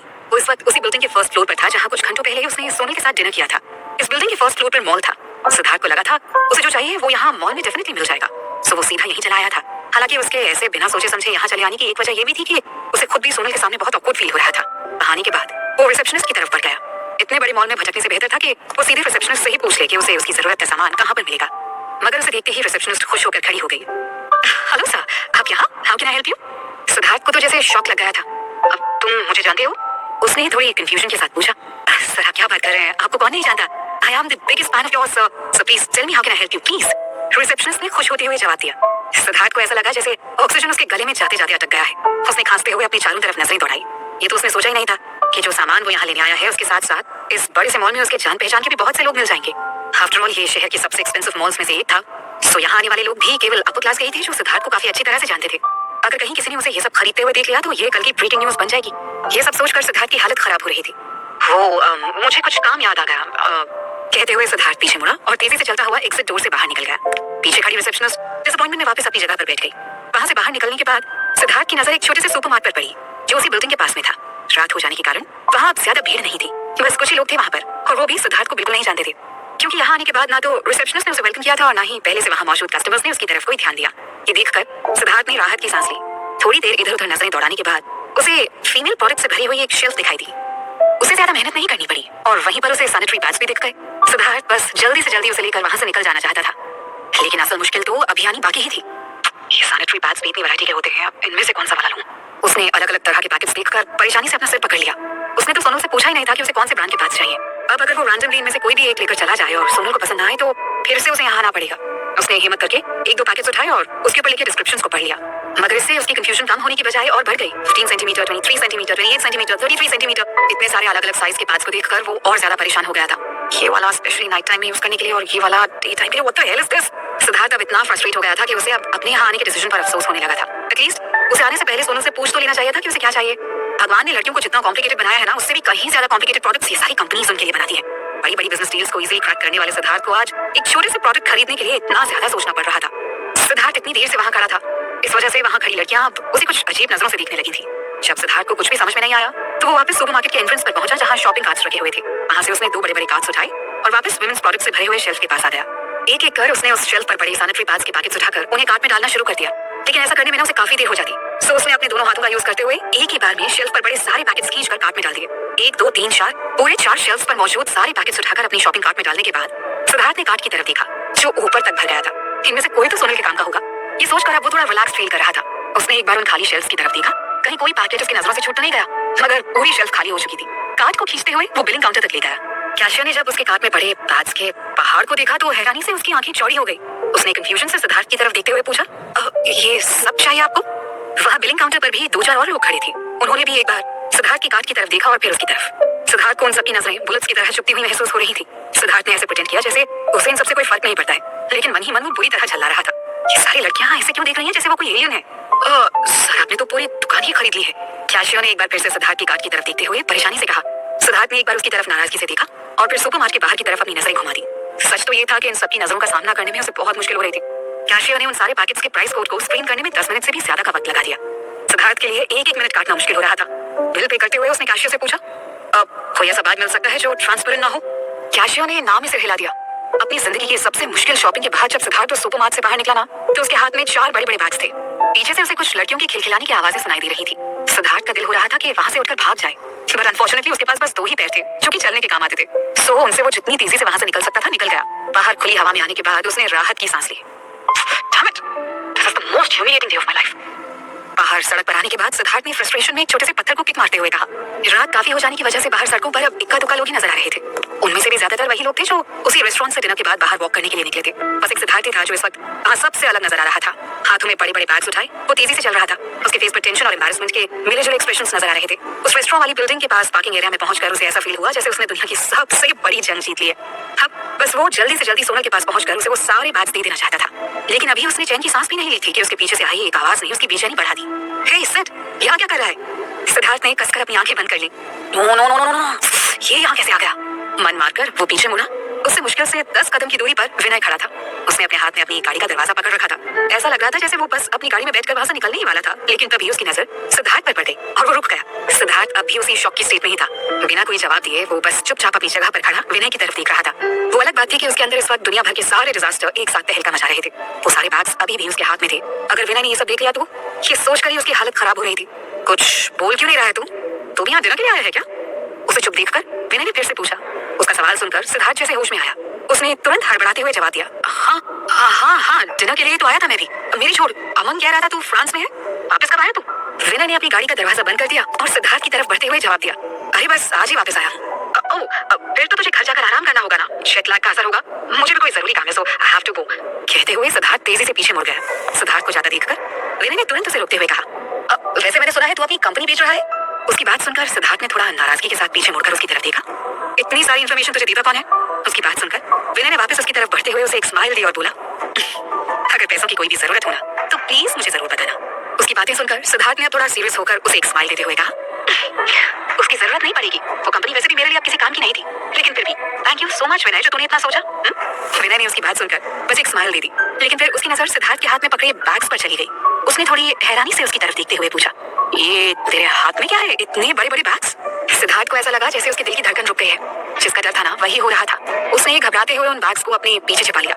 ये देखकर विनय का शक और बढ़ गया। आखिर सिद्धार्थ का बर्ताव ही इतना अजीब था। छुपा क्यों रहा है? ऐसा भी क्या है इन बैग्स में? कहते हुए वो उसके और करीब आ गया। उसकी हाइट सिद्धार्थ से ज्यादा थी, सो सिद्धार्थ के करीब आते ही उसे आसानी से उस बैग में रखे पैकेट्स नजर आ गए। विनय को भी सिद्धार्थ के हाथ में ये सब देखकर शौक लग गया था। अब उसे सिद्धार्थ के अजीब बिहेवियर पर कोई हैरानी नहीं हो रही थी। हालांकि उसने ये कभी नहीं सोचा था कि सिद्धार्थ कभी इन चीजों की शॉपिंग भी कर सकता है। दूसरी तरफ सिद्धार्थ इस वक्त इतना ज्यादा एम्बैरेस्ड फील कर रहा था ना कि विनय से नजरें नहीं मिला पा रहा था। हालांकि विनय बहुत ही सीरियस रहने वाला बंदा था, लेकिन इस वक्त उसके चेहरे पर भी एक शरारत से भरी मुस्कान आ गई थी। पूरी दुकान खरीद ली है तूने, इतने सारे सैनिटरी पैड्स, अपने सारे एम्प्लॉइज को फेयरवेल में यही गिफ्ट देने वाला है क्या? कहते हुए उसे हंसी आ गई। अभी क्या बकवास कर रहा है ये तुम्हें? कहते हुए वो वापस चुप हो गया। सोनल के साथ क्या हुआ वो ये बात किसी को भी नहीं बताना चाहता था, इसलिए उसने तुरंत विनय की तरफ देखते हुए कहा, जस्ट फॉरगेट इट, ओके? बहुत रात हो गई है, घर नहीं जाना तुझे, बाय। कहते हुए सिद्धार्थ तुरंत मुड़कर अपनी गाड़ी की तरफ जाने लगा, लेकिन सिर्फ 2 कदम चलकर ही वो रुक गया। वापस विनय की तरफ मुड़ते हुए उसने कहा, विनय, अमन को इस बारे में कुछ मत बताना प्लीज। अमन के पेट में कभी कोई बात नहीं बचती थी। अगर उसे ये बात पता चल गई ना तो फिर कोई हैरानी नहीं होगी अगर नेक्स्ट डे उसे ये खबर न्यूज़पेपर में भी देखने को मिल जाए। विनय ने सिद्धार्थ को कभी इतना हैरान परेशान नहीं देखा था, ना ही कभी वो किसी बात के लिए रिक्वेस्ट करता था, लेकिन आज उसकी शक्ल देखकर ऐसा लग रहा था जैसे वो अभी रो देगा। बड़ी मुश्किल से अपनी हंसी को रोकते हुए विनय ने कहा, ओके, मैं कुछ नहीं बताऊंगा उसे। उसकी बात सुनकर सिद्धार्थ को थोड़ा रिलैक्स फील हुआ। पीछे मुड़कर वो तुरंत अपनी कार की तरफ बढ़ गया। विनय अभी वहां खड़ा उसे जाता हुआ देख रहा था। सिद्धार्थ के जाते ही उसके चेहरे पर एक शैतानी स्माइल आ गई थी। उसने सिद्धार्थ से कहा था कि वो अमन से कुछ नहीं कहेगा और अब कुछ कहने की जरूरत भी नहीं थी। सिद्धार्थ के पास आने से पहले तक वो अमन से फोन पर बातें कर रहा था। उसने अपने हाथ में पकड़े फोन की तरफ देखा जिस पर अभी भी अमन लाइन पर ही था।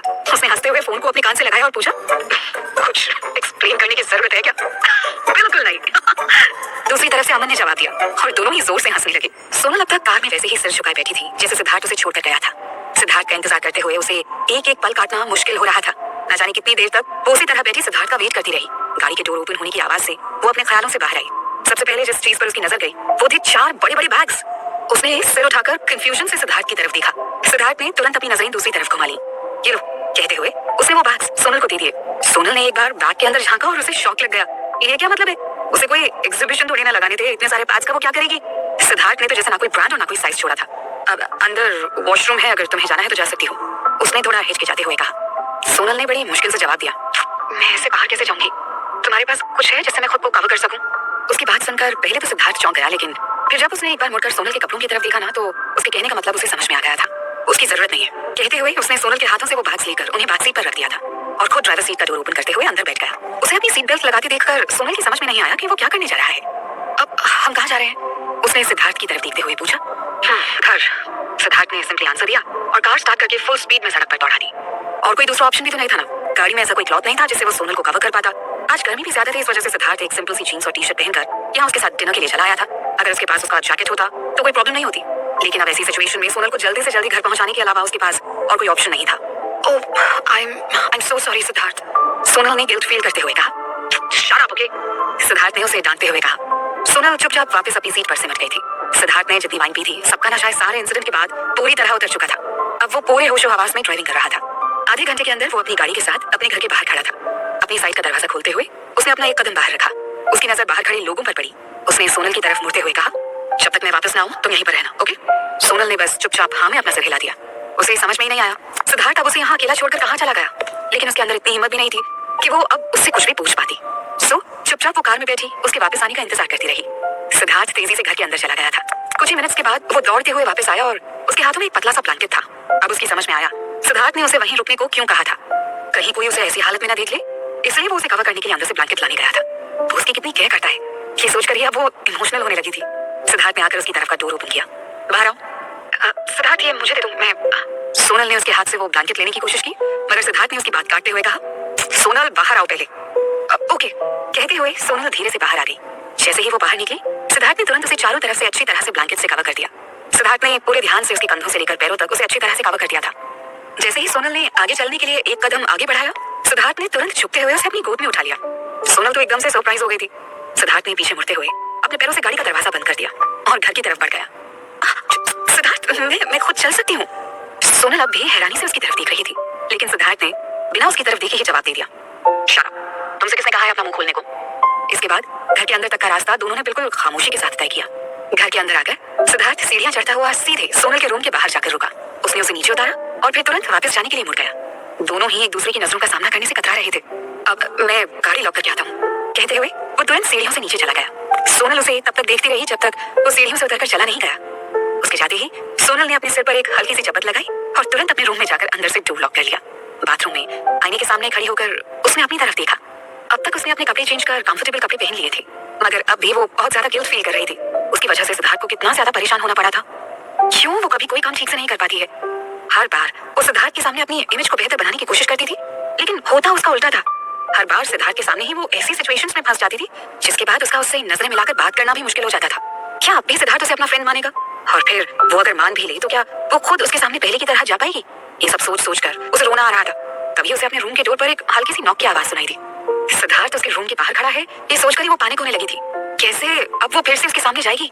लेकिन सिद्धार्थ ने आज उसकी इतनी हेल्प भी तो की थी ना, उसके बाद वो कैसे उसे इग्नोर कर सकती थी? आखिर उसे उसका सामना तो करना ही होगा। सोनल ने एक डीप ब्रेथ लेते हुए खुद को चीयर अप करने की कोशिश की और बाथरूम से बाहर आ गई। उसने धीरे से डोर ओपन करते हुए बाहर झांका, मगर वहां कोई नहीं था। उसने कंफ्यूजन से इधर उधर देखा, तभी उसकी नजर दरवाजे के सामने रखे बैग्स के ऊपर गई। सिद्धार्थ वो सारे बैग्स उसके दरवाजे के पास रखकर चला गया था। सोनल ने एक बार और चारों तरफ अच्छी तरह देखा, कहीं कोई नहीं था। ये देखकर वो तेजी से बाहर आई और सारे बैग्स उठाकर अंदर आ गई।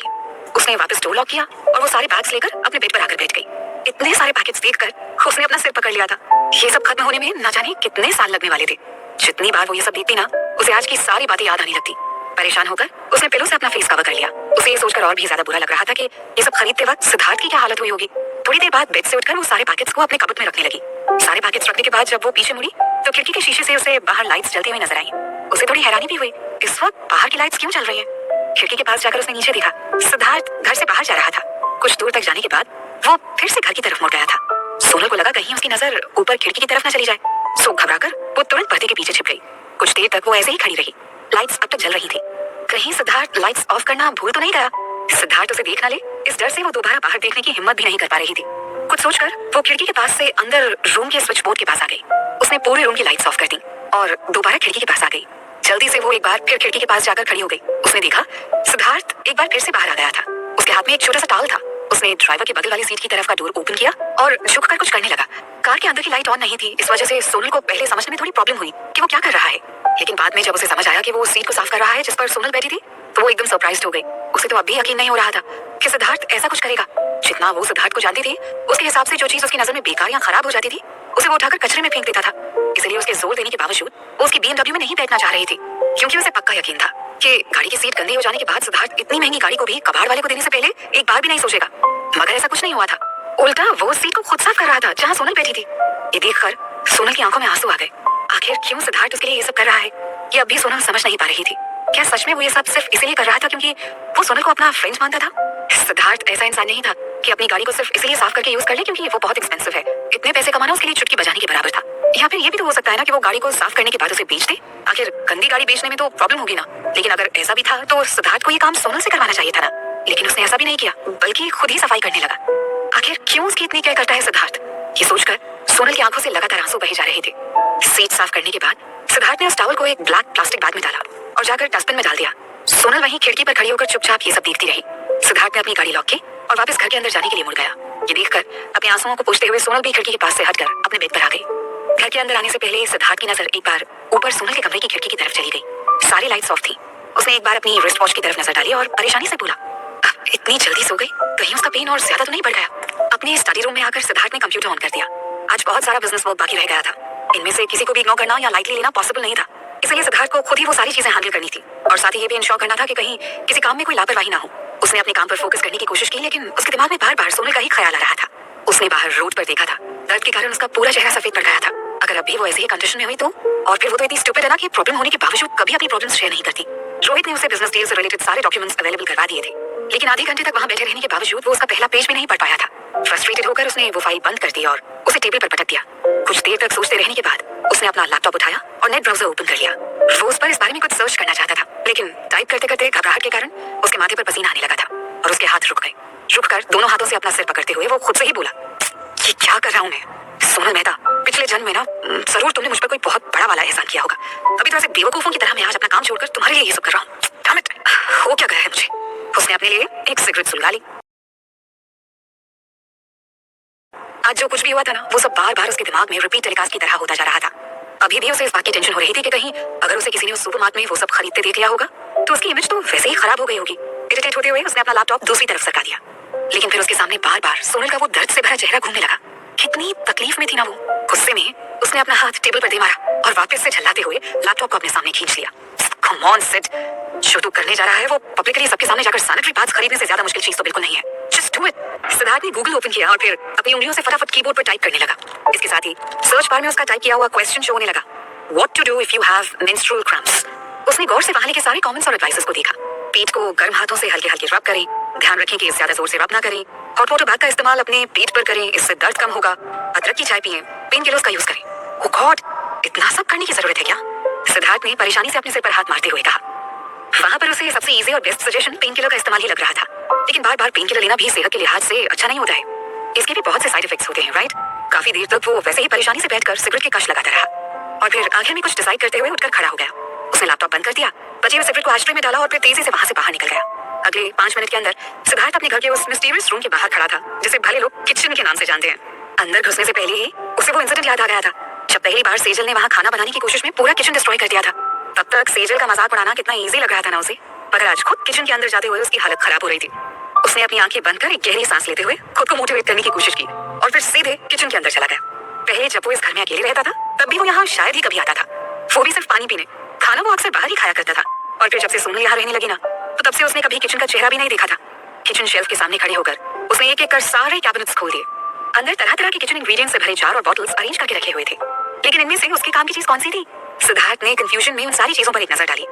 इनमें से एक भी चीज उससे फेमिलियर नहीं लग रही थी। The great businessman Siddharth Roy Kapoor को हमेशा यही लगता था कि ये पूरी दुनिया उसकी मुट्ठी में है, कोई ऐसा काम ही नहीं है जो वो नहीं कर सकता। मगर आज यहाँ किचन में खड़े होकर अदरक खोजना आज उसे दुनिया का सबसे मुश्किल काम लग रहा था। अगर उसे पहले पता होता कि एक दिन उसके सामने ये नौबत भी आने वाली है तो वो अपने हाउसकीपर को कभी काम से छुट्टी नहीं देता। अपनी प्राइवेट लाइफ को प्राइवेट रखने की कोशिश उसके लिए एक दिन ऐसी मुसीबत भी खड़ी करेगी ये उसने कभी नहीं सोचा था। थोड़ी देर तक किचन में यहाँ वहाँ भटकने के बाद उसने अपना सिर पीट लिया। उसे तो ये भी नहीं पता था कि अदरक कैसी दिखती है, तो फिर वो यहाँ क्या खोज रहा है। तुरंत उसने अपने पॉकेट से अपना फोन निकाला और उसने अदरक की पिक्चर सर्च की।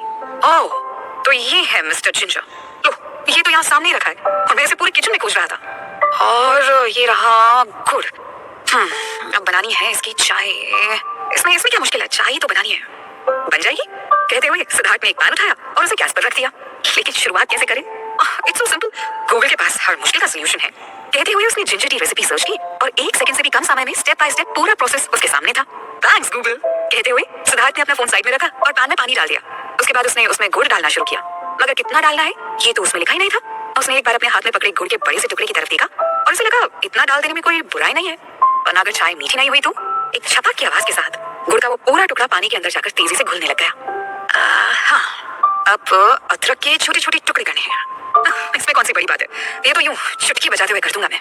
कहते हुए उसने अदरक को हवा में किसी बॉल की तरह उछाला और फिर कैच करते हुए चॉपिंग बोर्ड पर रख दिया। शेल्फ से उसने एक बड़ा सा चाकू निकाला और उससे अदरक को काटने लगा, मगर अदरक की बजाय चाकू जाकर उसकी उंगली पर लग गया। दर्द के कारण उसने अपनी उंगली पकड़ ली। दोबारा अदरक काटने की उसकी हिम्मत ही नहीं हुई। अब वो छोटा सा चाकू भी उसे बेहद खतरनाक लग रहा था। अब अगर चाय में अदरक थोड़ी ज्यादा भी हो गई तो उसे क्या फर्क पड़ेगा? अब उल्टा चाय में और अच्छा टेस्ट आएगा और सोनल को और जल्दी दर्द से राहत मिलेगी, राइट? ओके, मैं ये अदरक का पूरा पीस इसमें डाल देता हूँ। ये सोचकर सिद्धार्थ ने अदरक का वो पूरा पीस उठाकर पैन में डाल दिया। पैन को ढकने के बाद उसने अपनी रिस्ट वॉच की तरफ नजर डाली। एक मिनट, इस रेसिपी में टाइम का तो कहीं कोई जिक्र ही नहीं है। कैसे पता चलेगा इसे कितनी देर उबालना है? उसने दोबारा रेसिपी सर्च की, गूगल सर्च भी किया, मगर कहीं इस बारे में कुछ भी नहीं लिखा हुआ था। Forget it, थोड़ी देर लिखा है ना तो थोड़ी देर ही उबालना होगा, इसमें परेशान होने वाली क्या बात है? सोचकर सिद्धार्थ वक्त बिताने के लिए किचन में इधर उधर घूमने लगा। घूमते हुए उसकी नजर एक कैबिनेट में रखे हुए रबर बैग के ऊपर चली गई। उसे कभी इन चीजों की जरूरत नहीं पड़ी थी। ये शायद उसके पुराने हाउसकीपर ने यहाँ छोड़ा होगा जो आज सिद्धार्थ के काम आ रहा था। उसे उठाकर वो किचन सिंक के पास पहुंच गया और उसे अच्छी तरह से साफ किया। गैस पर दूसरी तरफ उसने एक्स्ट्रा पानी बॉईल होने के लिए रख दिया। पानी उबलने में अभी काफी समय था। इतनी देर तक बोर होने से बचने के लिए उसने अपना फोन निकाला और वहीं किचन कैबिनेट के पास बैठकर गेम खेलने लगा। कुछ देर बाद उसने पैन का ढक्कन हटाकर देखा। उसकी अदरक की चाय उबल गई थी। कहीं कोई कमी न रह जाए इसलिए उसने उसे 10 मिनट और उबलने देना बेहतर समझा। 10 मिनट के बाद पूरे किचन में अदरक की चाय की खुशबू फैलने लगी थी। उसने पैन का ढक्कन हटाकर देखा। ये क्या है? उसने कंफ्यूज होते हुए चाय की तरफ देखा। ज्यादा उबलने की वजह से चाय पूरी तरह काली हो गई थी। गुड़ भी जल जाने की वजह से ना उसकी महक में कुछ कड़वाहट घुली हुई थी। लेकिन उसने इन सारी चीजों को ये सोचकर इग्नोर कर दिया कि अच्छी दवाएं हमेशा कड़वी ही होती हैं। इसलिए इस चाय को पीकर सोनल 100% ठीक हो जाएगी। उसने एक कप में उस चाय को डाला और एक ट्रे में रखने के बाद उस रबर बैग में गर्म पानी भरने लगा। दोनों चीजों को ट्रे में रखने के बाद उसे वाकई बहुत ज्यादा खुशी हो रही थी। उसे ऐसा लग रहा था कि आज उसने दुनिया का सबसे मुश्किल टास्क पूरा किया है। वो अलग बात थी कि दुनिया वालों के लिए ये सब कॉमन सी बात थी। वाह, लाइफ में पहली बार मैंने कुछ पकाया और वो भी इतनी परफेक्शन के साथ। आई am so proud of my self. Sonal भी क्या याद करेगी कि मैंने उसके लिए कभी ये सब किया था। इसकी एक सेल्फी लेनी तो बनती है। ये सोचकर सिद्धार्थ ने अपना फोन निकालकर उस ट्रे के साथ एक सेल्फी ले ली। पिक्चर एकदम परफेक्ट आई थी और उसने बिना कुछ सोचे समझे उसे इंस्टाग्राम पर शेयर भी कर दिया। साथ में उसने कैप्शन भी लिखा, yes I can cook anything. Siddharth ऐसी चीजें ना के बराबर पोस्ट करता था। ज्यादातर वो अपने वर्किंग लुक्स या फिर कहीं ट्रैवलिंग के दौरान ली गई पिक्चर्स को ही सोशल मीडिया पर पोस्ट करता था। इसलिए आज उसकी कुछ अलग सी तस्वीर देखते हुए उसके सारे फ्रेंड्स और एम्प्लॉइज आकर उसकी पिक्चर को लाइक और कमेंट करने लगे। सबने उसकी तारीफ में लंबी लंबी लाइंस लिखनी शुरू कर दी। ये देखकर सिद्धार्थ तो खुशी के मारे हवा में उड़ने लगा था। मगर इससे पहले कि उसकी खुशी 7वें आसमान पर पहुंच पाती, उसे अमन का मैसेज आ गया। तेरी बीवी को मेंस्ट्रुअल क्रैम्प्स हो रहे हैं क्या? एक पल में ही सिद्धार्थ के चेहरे की सारी मुस्कान गायब हो गई। इससे कैसे पता चला? सिद्धार्थ अब भी अपने हाथों में फोन लिए शॉक होकर उस मैसेज को देख रहा था, जिसे अभी अभी अमन ने पर्सनल मैसेज के थ्रू भेजा था। क्या बकवास कर रहा है ये आदमी? ऐसे भी डॉक्टर्स के मुंह से अच्छी बातें आप रेयर केस में ही सुन सकते हैं। और फिर ये तो डॉक्टर अमन का मैसेज था, जिसे हर बात को लिटरली बोलने की आदत थी। यूजुअली लोग किसी एम्बैरेसिंग सिचुएशन को इस तरह एक्सप्लेन करते हैं कि वो थोड़ा कम ऑकवर्ड लगे, लेकिन अमन के केस में ऐसा बिल्कुल नहीं होता था। इनफैक्ट वो तो सबके सामने भी सिद्धार्थ के सीक्रेट्स बताने से बाज नहीं आता था। और फिर आज तो जो वो कह रहा था वो सही भी था। जो भी हुआ अब उसे सोनल को डिफेंड तो करना ही था ना। सो उसने गुस्से से दांत पीसते हुए उसे जवाब दिया, तेरी बहन को मेंस्ट्रुअल क्रैम्प्स हो रहे होंगे कमीने। अमन ने जब उसका मैसेज देखा तो हंसे बिना रह नहीं पाया। और फिर अगले 10 सेकंड से भी कम टाइम में सिद्धार्थ को उसका एक और मैसेज मिला, लेकिन मेरी तो कोई बहन ही नहीं है। I only have 2 brothers. एक का नाम है सिड और दूसरा मीन। कभी नहीं सुधर सकता ये। उसका जवाब देखकर सिद्धार्थ ने फ्रस्ट्रेशन में अपना सिर पकड़ लिया। अभी वो उसे गालियों से सजा एक मैसेज भेजने ही वाला था कि उसकी स्क्रीन पर अमन का नाम चमकने लगा। आज अमन भी सिद्धार्थ की टांग खींचने के पूरे मूड में था, सो उसने झट से उसे कॉल लगा दिया। मगर सिद्धार्थ अभी कॉल रिसीव करने के मूड में बिल्कुल नहीं था। उसने अपना फोन किचन प्लेटफॉर्म पर रख दिया और हाथ बांधे वहीं खड़े होकर बोरियत से उसकी स्क्रीन को चमकते हुए देखने लगा। कुछ देर तक रिंग होने के बाद कॉल अपने आप डिस्कनेक्ट हो गया। सिद्धार्थ ने जैसे ही फोन उठाने के लिए अपना हाथ आगे बढ़ाया, एक बार फिर से फोन रिंग होने लगा। अमन भी आज उसे छोड़ने के मूड में नहीं था, सो वो सिद्धार्थ को तब तक कंटिन्यूअसली कॉल करता रहा जब तक कि उसने परेशान होकर कॉल रिसीव नहीं कर लिया। हाँ बोल, तेरे जैसे फ्रेंड्स हो ना तो आदमी चैन से कोला भी नहीं पी सकता। सिद्धार्थ ने जानबूझकर कोला वर्ड पर कुछ ज्यादा ही जोर दिया। एक्चुअली उसने जो जिंजर टी बनाई थी ना वो इतनी ज्यादा डार्क हो गई थी कि एक नजर में कोई भी उसे देखकर कोला ही समझता। इस वक्त सोनल किस प्रॉब्लम में है ये सब अमन से छिपाने के लिए उसे यही सबसे बेस्ट एक्सक्यूज नजर आया। मगर सिद्धार्थ की किस्मत खराब थी कि अमन आज ड्यूटी पर नहीं था, सो उसके पास सिद्धार्थ के सारे झूठ की पोल खोलने के लिए बहुत सारा वक्त था। उसने भी कोई जल्दबाजी ना दिखाते हुए आराम से कहा, पहली बार किसी को हॉट वाटर बैग के साथ कोला पीते देखा है मैंने। सिद्धार्थ ने एक बार ट्रे में पड़े हॉट वाटर बैग की तरफ नजर डाली और मन ही मन झल्लाते हुए कसकर अपनी आंखें बंद कर ली। वो तो बस ऐसे ही ट्रे की डेकोरेशन के लिए है, मैं ये सब चीजें यूज नहीं करता। हाँ, और वैसे भी इतनी गर्मी में हॉट वाटर बैग किस काम का? सिद्धार्थ ने एकदम लाइटली जवाब दिया, तो मैंने कब कहा वो तेरे यूज के लिए है? उसकी जरूरत फिलहाल तेरी बीवी को है। अमन ने उसका मजाक उड़ाते हुए कहा, मेरी बीवी एकदम फिट एंड फाइन है, उसे किसी डॉक्टर की एडवाइस की जरूरत नहीं है, okay? So just shut your mouth. Siddharth ने भी उसे उसी की टोन में जवाब दे दिया। ये मैं क्या देख रहा हूँ? अमन ने सरप्राइज होते हुए कहा, तू किसी लड़की को डिफेंड कर रहा है? मुझे तो अभी तक यकीन नहीं हो रहा है कि तेरे जैसे पत्थर दिल आदमी के अंदर भी अब कुछ इंसानियत आने लगी है। हाँ? सिद्धार्थ को उसकी बात सुनकर गुस्सा तो बहुत आ रहा था, पर उसने ये देखकर राहत की सांस ली कि अब बातचीत का सिरा दूसरी तरफ घूम गया था। क्या कहा तूने? पत्थर दिल? दोबारा बोलकर बता, कौन है पत्थर दिल? हाँ? कहते हुए उसने एक बार जिंजर टी से भरे कप को छूकर देखा। थैंकफुली वो अभी भी गर्म था। उसकी बात सुनकर अमन की फेस पर एक स्माइल आ गई थी। ओके, मैं ही सबसे बड़ा पत्थर दिल इंसान हूँ जिसे किसी की भी फीलिंग्स की परवाह नहीं है। Now happy? ये सुनकर सिद्धार्थ भी अब रिलैक्स्ड हो गया था। मगर इससे पहले कि वो उसे और कोई जवाब देता, अमन ने आगे से कहा, लेकिन मेरे ख्याल से तुझे खुद से डॉक्टर बनने की कोई जरूरत नहीं थी। अगर उसे ज्यादा प्रॉब्लम है तो तुझे उसे हॉस्पिटल लेकर आ जाना चाहिए। ये सुनते ही सिद्धार्थ की फ्रस्ट्रेशन वापस लौट आई थी। तो फिर से बकवास करने लगा, मैंने कहा ना ये कोला है, एक बार में तेरी समझ में नहीं आता है? उसे गुस्से में चिल्लाता देखकर अब अमन को हंसी आ रही थी। ऑफ कोर्स मैंने भी जिंजर हार्टेड कोला लाइफ में पहली बार देखा है। उसकी बात सुनकर सिद्धार्थ ने हड़बड़ाते हुए कप की तरफ देखा। अदरक का पूरा पीस कप के ऊपर आकर तैर रहा था। ये देखकर उसका मन हो रहा था कि अपना सिर पीट ले। उसने एक स्पून की मदद से उस अदरक को कप में से बाहर निकाला और उसे डस्टबिन में डाल दिया। हाँ तो क्या क्या प्रॉब्लम है? मैं चाहे कोला में लेमन ऐड करूं या जिंजर, मेरी मर्जी। उसने इरिटेट होकर जवाब दिया। अब अमन खुद को रोक नहीं पाया और जोर जोर से हंसने लगा। Really? और वो जो इतने सारे सैनिटरी पैड्स तो खरीद कर लाया था। वो किसके लिए थे? उसके बाद तेरा जिंदगी में पहली बार किचन में जाना और जिंजर टी बनाना, ये तो खुद ही सारी सिचुएशन एक्सप्लेन करने के लिए काफी है ना। उसकी बात सुनकर सिद्धार्थ को जैसे 1000 वोल्ट का झटका लग गया था। किसी ने सही कहा है, हर एक फ्रेंड कमीना होता है। कि आज सिद्धार्थ ने खुद अपनी आंखों से देख भी लिया था और अपने कानों से सुन भी लिया था। अमन के पेट में कोई बात नहीं पचती है तो वो पहले से ही जानता था, लेकिन विनय ऐसा कुछ कर सकता है ये उसने कभी नहीं सोचा था। उसके मना करने के बावजूद उसने ये बात अमन को बता दी। देख मेरी बात मान, तो उसे लेकर अमन ने उससे कुछ कहने की कोशिश की, मगर सिद्धार्थ ने तुरंत उसकी बात बीच में ही काट दी। बस अब बहुत हो गया, समझा? मुझे इस बारे में अब और कोई बात नहीं करनी है। एक्चुअली अब वो ज्यादा एम्बैरेस्ड फील कर रहा था। दो लड़के आधी रात को एक दूसरे से विमेन प्रॉब्लम्स के ऊपर डिस्कशन कर रहे थे। इससे ज्यादा एम्बैरेसिंग और क्या हो सकता था? वो बस जल्द से जल्द कॉल डिस्कनेक्ट कर विनय से बात करना चाहता था।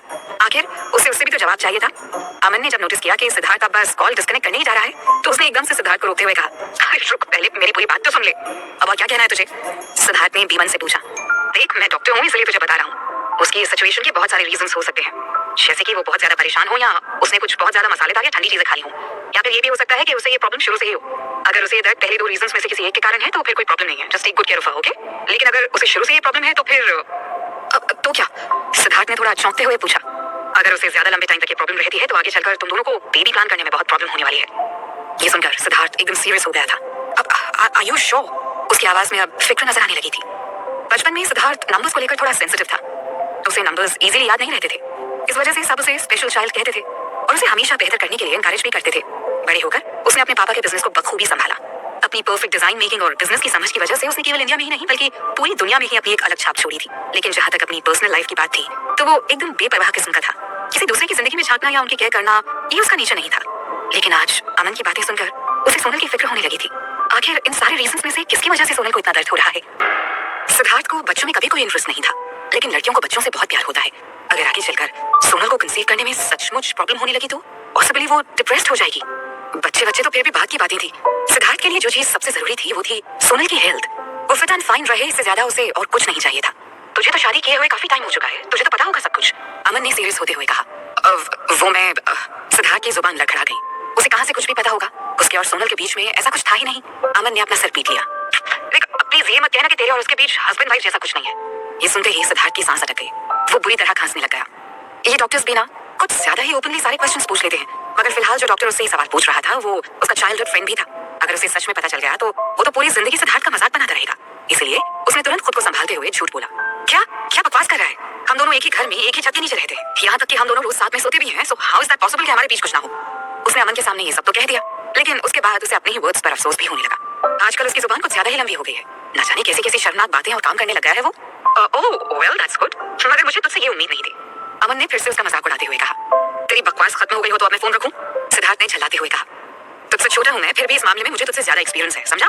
बस अब और कुछ नहीं, मुझे अब तुझसे और कोई बात नहीं करनी है। So goodbye. कहते हुए सिद्धार्थ ने तुरंत फोन काट दिया। फ्रस्ट्रेशन में उसने किचन शेल्फ पर एक किक मारी। Damn it, this is the most humiliating day of my life. फिर उसे कुछ याद आया और उसने तुरंत विनय का नंबर डायल कर दिया। 2-3 बार रिंग जाने के बाद ही विनय ने कॉल रिसीव कर लिया। तो अब तक सोया नहीं? दूसरी तरफ से विनय की आवाज आई। तूने जो किया है उसके बाद तुझे लगता है मुझे नींद आएगी? सिद्धार्थ ने गुस्से से अपने दांत पीसते हुए कहा। तूने कहा था तू अमन को कुछ नहीं बताएगा, हाउ डेयर यू? मगर उसकी बात पूरी होने से पहले ही दूसरी तरफ से विनय की आवाज गूंजी। तो तूने मुझे इतनी रात को इसलिए कॉल किया है? मैंने उसे कुछ नहीं बताया। झूठ मत बोल, सिद्धार्थ ने गुस्से से कहा। अरे तुझसे मिलने से पहले मैं अमन से कॉल पर बात कर रहा था, और जब मैं तुझसे बात कर रहा था तब वो भी लाइन पर ही था। विनय ने आराम से जवाब दिया, मगर उसकी बात सुनकर सिद्धार्थ का दिमाग एकदम से ब्लैंक हो गया था। आज शायद पूरी कायनात ने मिलकर साजिश की थी उसे उसके दोस्तों के सामने एम्बैरेस फील करवाने की। अब तक एक भी चीज उसके फेवर में नहीं हुई थी। उसकी सारी फ्रस्ट्रेशन विनय के ऊपर निकल गई। जो भी हो, आज से तेरी मेरी दोस्ती खत्म, उसने बिना सोचे समझे गुस्से में कहा। विनय ने उसे जवाब देने के बजाय सीधा कॉल डिस्कनेक्ट कर दिया। सिद्धार्थ का मन हो रहा था कि अभी के अभी जाकर अपने दोस्तों की पिटाई कर दे, मगर फिलहाल उसे इससे ज्यादा जरूरी काम करना था। सिद्धार्थ अपने हाथ में ट्रे लिए इस वक्त सोनल के रूम के सामने खड़ा था। उसने धीरे से डोर नॉक किया, मगर कुछ देर तक जब अंदर से कोई आवाज नहीं आई तो उसने धीरे से उसका नाम पुकारा। सोनल, तुम सो गई हो क्या? सोनल अंदर अंधेरे में बेड पर लेटी अब तक रो रही थी। उसने जब बाहर सिद्धार्थ की आवाज सुनी तो जल्दी जल्दी अपने आंसू पोंछने लगी। अपनी आवाज को नॉर्मल करने की कोशिश करते हुए उसने जवाब दिया, नहीं तो ओके, दरवाजा खोलो। सिद्धार्थ ने उसे लगभग ऑर्डर देते हुए कहा। कि सुनते ही सोनल घबरा गई। अभी अगर सिद्धार्थ ने उसे देखा तो उसे ये समझने में एक सेकंड भी नहीं लगेगा कि वो इतनी देर से अपने रूम में बैठी रो रही थी। क्या जवाब देगी वो उसे? तुम्हें कुछ काम था क्या? उसने बिना दरवाजा खोले ही पूछा। सिद्धार्थ ने उसके सवाल का कोई जवाब नहीं दिया और दोबारा थोड़ी सख्त आवाज में बोला, सोनल दरवाजा खोलो। जब सोनल को कोई और रास्ता नजर नहीं आया तो वो तुरंत दौड़ते हुए बाथरूम में घुस गई। उसने 2-4 बार ठंडे पानी के छींटे अपने फेस पर मारे और अच्छे से चेहरा पोंछकर एक बार खुद को मिरर में देखा। अभी उसके चेहरे पर आंसुओं के कोई निशान नहीं नजर आ रहे थे। ये देखकर वो वापस रूम में आ गई और फाइनली उसने डोर ओपन कर दिया। सिद्धार्थ ने दरवाजा खोलते ही सोनल की तरफ देखा, जो सिर झुकाए उसके सामने खड़ी थी। सिद्धार्थ खुद भी उसके सामने अनकंफर्टेबल फील कर रहा था। क्या कर रही थी तुम? सो रही हो क्या? क्या? सोनल उसका सवाल सुनकर पहले तो चौंकी, मगर फिर उसे हंसी आ गई। हाँ, मैं तो कब का सो चुकी हूँ। मगर सिद्धार्थ अब भी पहले जितना ही सीरियस था। मन ही मन उसे थोड़ा अफसोस भी हो रहा था कि इतनी रात को वो सोनल को परेशान कर रहा था। लेकिन अब जब उसने इतनी मेहनत कर ली थी तो इन सब चीजों को वेस्ट करने में भी कोई फायदा नहीं था। सोनल की बातों को इग्नोर करते हुए वो रूम के अंदर आ गया। अपने हाथ में पकड़ी ट्रे को उसने बेड साइड टेबल पर रख दिया और फिर मुड़कर सोनल की तरफ देखा, जो अब तक दरवाजे के पास खड़ी थी। वहां क्यों खड़ी हो? अंदर आओ। तुम क्या कर रहे हो? सोनल ने थोड़ा सरप्राइज होते हुए पूछा। आजकल देख रहा हूँ मैं, बहुत ज्यादा बहस करने लगी हो तुम। मैंने कहा ना यहाँ आओ। सिद्धार्थ ने थोड़ा इरिटेट होते हुए कहा। उसे नाराज होता देखकर सोनल हड़बड़ाते हुए अंदर आकर उसके सामने चुपचाप खड़ी हो गई। तुम बेड पर लेट जाओ, फिर मैं अपना काम करूंगा। सिद्धार्थ ने बेड की तरफ इशारा करते हुए कहा। ओके ओके ओके कहते हुए सोनल बेड की तरफ बढ़ी। मगर जब उसे एहसास हुआ कि सिद्धार्थ उससे क्या करने को कह रहा है तो हैरानी से उसकी आंखें खुली की खुली रह गई। क्या? उसने घबराते हुए पूछा। पहले तो वो इतनी रात को उसके रूम में आया और अब उसे बेड पर लेटने को भी बोल रहा है। आखिर करना क्या चाहता है ये? सोनल को पैनिक होते हुए देखकर सिद्धार्थ को एहसास हुआ उसने शायद कुछ ज्यादा ही गलत वर्ड्स का सिलेक्शन कर लिया था। मगर फिर भी उसने जानबूझकर थोड़ा गुस्सा दिखाते हुए कहा। चिल्ला क्यों रही हो? पूरे दिन तुम्हारे दिमाग में बस उल्टे सीधे ख्याल याद रहते हैं क्या? अगर मुझे तुम्हारे साथ कुछ ऐसा वैसा करना भी होता ना तो कम से कम आज तो मैं बिल्कुल नहीं करता। सिद्धार्थ ने जो कुछ भी कहा उस पर वो खुद भी शॉक रह गया था। सीरियसली आज उसकी जुबान कुछ ज्यादा ही चल रही थी। उसकी बातें सुनकर सोनल का पूरा चेहरा शर्म से लाल हो गया था। वो कुछ कह पाती उससे पहले ही सिद्धार्थ ने उसका हाथ पकड़कर उसे जबरदस्ती बेड पर लेटा दिया। लेट जाओ, उसने उसे ऑर्डर देते हुए कहा। क्या? एक बार फिर से सोनल ने कुछ कहने की कोशिश की, मगर अभी अभी सिद्धार्थ ने जो कहा था उसके बाद वो थोड़ी रिलैक्स भी हो गई थी। लेटने की बजाय वो पिलो के सहारे बेड के सिरे पर टिक कर बैठ गई। वहां बैठते ही उसे अपने पास एक स्वीट सी स्मेल का एहसास हुआ। उसने अपनी नजरें उठाकर देखा, सिद्धार्थ अपने हाथों में एक कप लिए उसके सामने खड़ा था। उसने कप की तरफ देखा जिसमें कुछ एकदम डार्क सा लिक्विड था। सोनल कुकिंग एक्सपर्ट थी, उस स्मेल से ही वो समझ गई थी कि वो क्या चीज है। वो अभी कंफ्यूजन से उस कप की तरफ देखे जा रही थी। एक बार फिर से सिद्धार्थ ने उसके लिए इतना सब किया, ये सोचकर फिर से उसकी आंखों में आंसू आने लगे थे। जब से उसने दरवाजा खोला था तब से लेकर अब तक एक बार भी उसने अपनी नजरें उठाकर सिद्धार्थ की तरफ नहीं देखा था। इस वजह से उसकी नजर अब तक उसके हाथ में पकड़ी ट्रे की तरफ भी नहीं गई थी। उसे डर लग रहा था कि अगर सिद्धार्थ ने उसकी आंखों में देख लिया तो उसे तुरंत पता चल जाएगा कि वो यहाँ अकेली बैठी रो रही थी। लेकिन अब उसके हाथ में ये जिंजर टी देखकर वो खुद समझ गई थी कि इतनी रात को सिद्धार्थ यहाँ किस लिए आया था। तो इसका मतलब कार साफ करने के बाद सिद्धार्थ उसके लिए जिंजर टी बना रहा था। सिद्धार्थ के दिल में इस वक्त जो एहसास थे ना, वो शब्दों में कहकर उन्हें बयान नहीं कर सकता था। जब काफी देर तक सोनल ने कोई हरकत नहीं की तो सिद्धार्थ ने हल्के से उसके सिर पर एक शपथ लगाते हुए उससे कहा। शुभ मुहूर्त का वेट कर रही हो क्या? जल्दी से इसे पकड़ो और पूरा का पूरा खत्म करो, एक भी बूंद नहीं बचनी चाहिए। कप को पकड़ते हुए सोनल के हाथ कांप रहे थे। सिद्धार्थ की नजरों को वो खुद पर महसूस कर रही थी, इसलिए उसने चुपचाप कप ले लिया और एक हल्की सी सिप लेकर उस जिंजर टी को टेस्ट किया। सोनल को समझ में नहीं आ रहा था कि इस चाय में गुड़ ज्यादा है या पानी कम है। चाय बहुत ही ज्यादा मीठी हो गई थी और फिर इसमें सिद्धार्थ की इतनी सारी अपनेपन की मिठास भी तो घुली हुई थी। उसकी आंखें आंसुओं से भर गई थी। अपने आंसुओं को रोकने की कोशिश में वो एक ही सांस में पूरी चाय पी गई। जल्दी जल्दी पीने की वजह से उसके गले में थोड़ी जलन भी होने लगी थी। सिद्धार्थ ने जो आज उसके लिए किया था ना, वो उसके दिल को छू गया था। लेकिन आज ही उसने उसके सामने क्लियर भी कर दिया था कि उसके मन में सोनल के लिए कोई फीलिंग्स नहीं है और वो उसे सिर्फ अपनी अच्छी दोस्त मानता है। उसकी इस बात ने सोनल के दिल को तोड़ कर रख दिया था। ये भी एक वजह थी कि वो अपने आंसुओं को रोक नहीं पा रही थी। अपने दिल में उसे एक दर्द सा उठता हुआ महसूस हो रहा था। जैसे ही उसने अपनी चाय खत्म की ना, सिद्धार्थ ने तुरंत उसके हाथ से कप ले लिया। वो अब तक वहीं उसके पास खड़ा था। कप को टेबल पर रखते हुए वो भी बेड के किनारे पर बैठ गया। वो तुम्हारे पेट में अब भी दर्द हो रहा है? उसने थोड़ा हिचकिचाते हुए पूछा। सोनल के पेट में अब भी हल्का दर्द हो रहा था, लेकिन अपने इमोशंस को कंट्रोल करने की कोशिश में उसका गला इस कदर बैठ गया था कि अगर वो कुछ भी बोलती ना तो सिद्धार्थ को उसकी फीलिंग्स का तुरंत पता चल जाता। सो उसने उसी तरह गर्दन झुकाए हुए बस नाम ही अपना सिर हिला दिया। थैंक गॉड, सिद्धार्थ ने राहत की सांस ली, वरना अभी उसे गूगल के कहे मुताबिक अपने हाथों को गर्म करके सोनल के पेट पर रब भी करना पड़ता। उसने एक बार सोनल की तरफ देखा और फिर हैरानी से अपनी आंखें सिकोड़ते हुए पूछा, ये तुम तब से सिर झुकाकर क्यों बैठी हो? कोई प्रॉब्लम है? सोनल ने कोई जवाब नहीं दिया तो उसने एक उंगली उसकी चिन पर लगाते हुए उसके सिर को ऊपर उठा दिया। मेरी तरफ देखो। मगर जैसे ही सोनल ने अपनी नजरें उठाई, सिद्धार्थ उसकी तरफ देखकर हैरान रह गया। सोनल की आंखें लाल होकर सूज गई थी। उसे देखकर साफ साफ पता चल रहा था कि वो काफी टाइम से रो रही थी। लेकिन क्यों? तुम रो क्यों रही हो? सोनल ने कोई जवाब नहीं दिया। सिद्धार्थ ने उसका हाथ छोड़ दिया। आज जो कुछ भी हुआ कहीं तुम उसकी वजह से तो नहीं रो रही? सिद्धार्थ ने थोड़ा परेशान होते हुए पूछा। उसकी जानकारी में और तो कुछ भी ऐसा नहीं हुआ था जिससे सोनल इतना ज्यादा रोने लगे। उसकी बात सुनकर सोनल ने अपना सिर झुकाते हुए फिर से नाम में अपनी गर्दन हिला दी। आज जो कुछ भी हुआ था उसके बाद वो ऑकवर्ड तो जरूर फील कर रही थी, लेकिन उसके आंसुओं की वजह तो सिद्धार्थ था। खुशी और गम दोनों के आंसू आज उसी ने उसे एक साथ दे दिए थे। हालांकि आज जो हुआ था सिद्धार्थ को उसकी बात पर जरा सा भी यकीन नहीं हुआ। उसने सोनल की तरफ ऐसे देखा जैसे वो कोई छोटी बच्ची है। सोनल, इतनी बड़ी हो गई हो तुम, कॉलेज स्टूडेंट हो, फिर भी इतनी छोटी बात पर बच्चों की तरह रो रही हो। सबकी जिंदगी में कभी ना कभी ऐसी एम्बैरेसिंग सिचुएशन आ जाती है, मगर वो तुम्हारी तरह रोने नहीं लगते हैं। Now let me tell you, today's matter is already over. So no one is going to discuss this anymore, okay? अब अगर तुम दोबारा मुझे रोते हुए नजर आई ना, तो मैं तुम्हें थप्पड़ मारने वाला हूँ। इतना सब कहने के बाद सिद्धार्थ भैया थोड़ा नॉर्मल फील करने लगा था। यहाँ आने से पहले वो भी ये सोचकर थोड़ा ऑकवर्ड फील कर रहा था कि कैसे वो सोनल का सामना करेगा। मगर आखिर में सब कुछ भूलकर सोनल को फ्रेंडली ट्रीट करने में ही उसे समझदारी नजर आई थी, और उसने वही किया। उसकी बात सुनकर सोनल को हल्की सी हंसी आ गई। सिद्धार्थ क्यों उसकी इतनी केयर करता है, और उसे सोनल को हंसाने के लिए इतनी मेहनत करने की क्या जरूरत है। उसे अपने सामने देखकर तो वैसे ही सोनल के चेहरे पर स्माइल आ जाती थी। उसे हंसते हुए देखकर सिद्धार्थ को भी सुकून मिला, मगर उसकी आंखों से अब तक आंसू बह रहे थे। अरे यार प्लीज अब तो रोना बंद कर दो ना, सिद्धार्थ ने अब परेशान होते हुए कहा। उसे अपने लिए परेशान होता देखकर सोनल को और ज्यादा बुरा लग रहा था। प्लीज मुझे बताओ ना क्या प्रॉब्लम है, सिद्धार्थ ने अब उसका हाथ पकड़ते हुए पूछा। जब सोनल को और कुछ नहीं सूझा तो उसने बहाना बनाते हुए कहा, वो मेरे पेट में फिर से दर्द होने लगा। ये सुनकर सिद्धार्थ ने अपना सिर पकड़ लिया। अभी जब मैंने तुमसे पूछा था तब तुमने मुझे ये बात क्यों नहीं बताई? देख रहा हूँ मैं, आजकल बहुत सी बातें छिपाने लगी हो तुम मुझसे। सिद्धार्थ का मन हो रहा था कि सोनल को और डांटे, लेकिन जब उसने उसकी आंसुओं से भरी आंखें और दर्द से भरे चेहरे की तरफ देखा ना, तो अपने दिल के किसी कोने में उसे भी दर्द महसूस होने लगा था। कभी कभी तो मुझे लगता है कि तुम्हारे पिछले जन्म का कोई उधार है मुझ पर। पता नहीं और क्या क्या करना पड़ेगा मुझे तुम्हारे उन अनदेखे अनजाने एहसानों को चुकाने के लिए। कहते हुए सिद्धार्थ ने अपने दोनों हाथों को तेजी से आपस में रब करना शुरू कर दिया। जब उसके हाथों में काफी गर्माहट आ गई तो उसने अपना हाथ सोनल के पेट पर रब कर दिया। अचानक उसके ऐसा करने से सोनल रोना भी भूल गई थी। उसने सिद्धार्थ का हाथ हटाने की कोशिश करते हुए पूछा, ये क्या कर रहे हो तुम? मगर सिद्धार्थ ने तुरंत कसकर उसका हाथ पकड़ते हुए कहा, हिलना बंद करोगी तुम?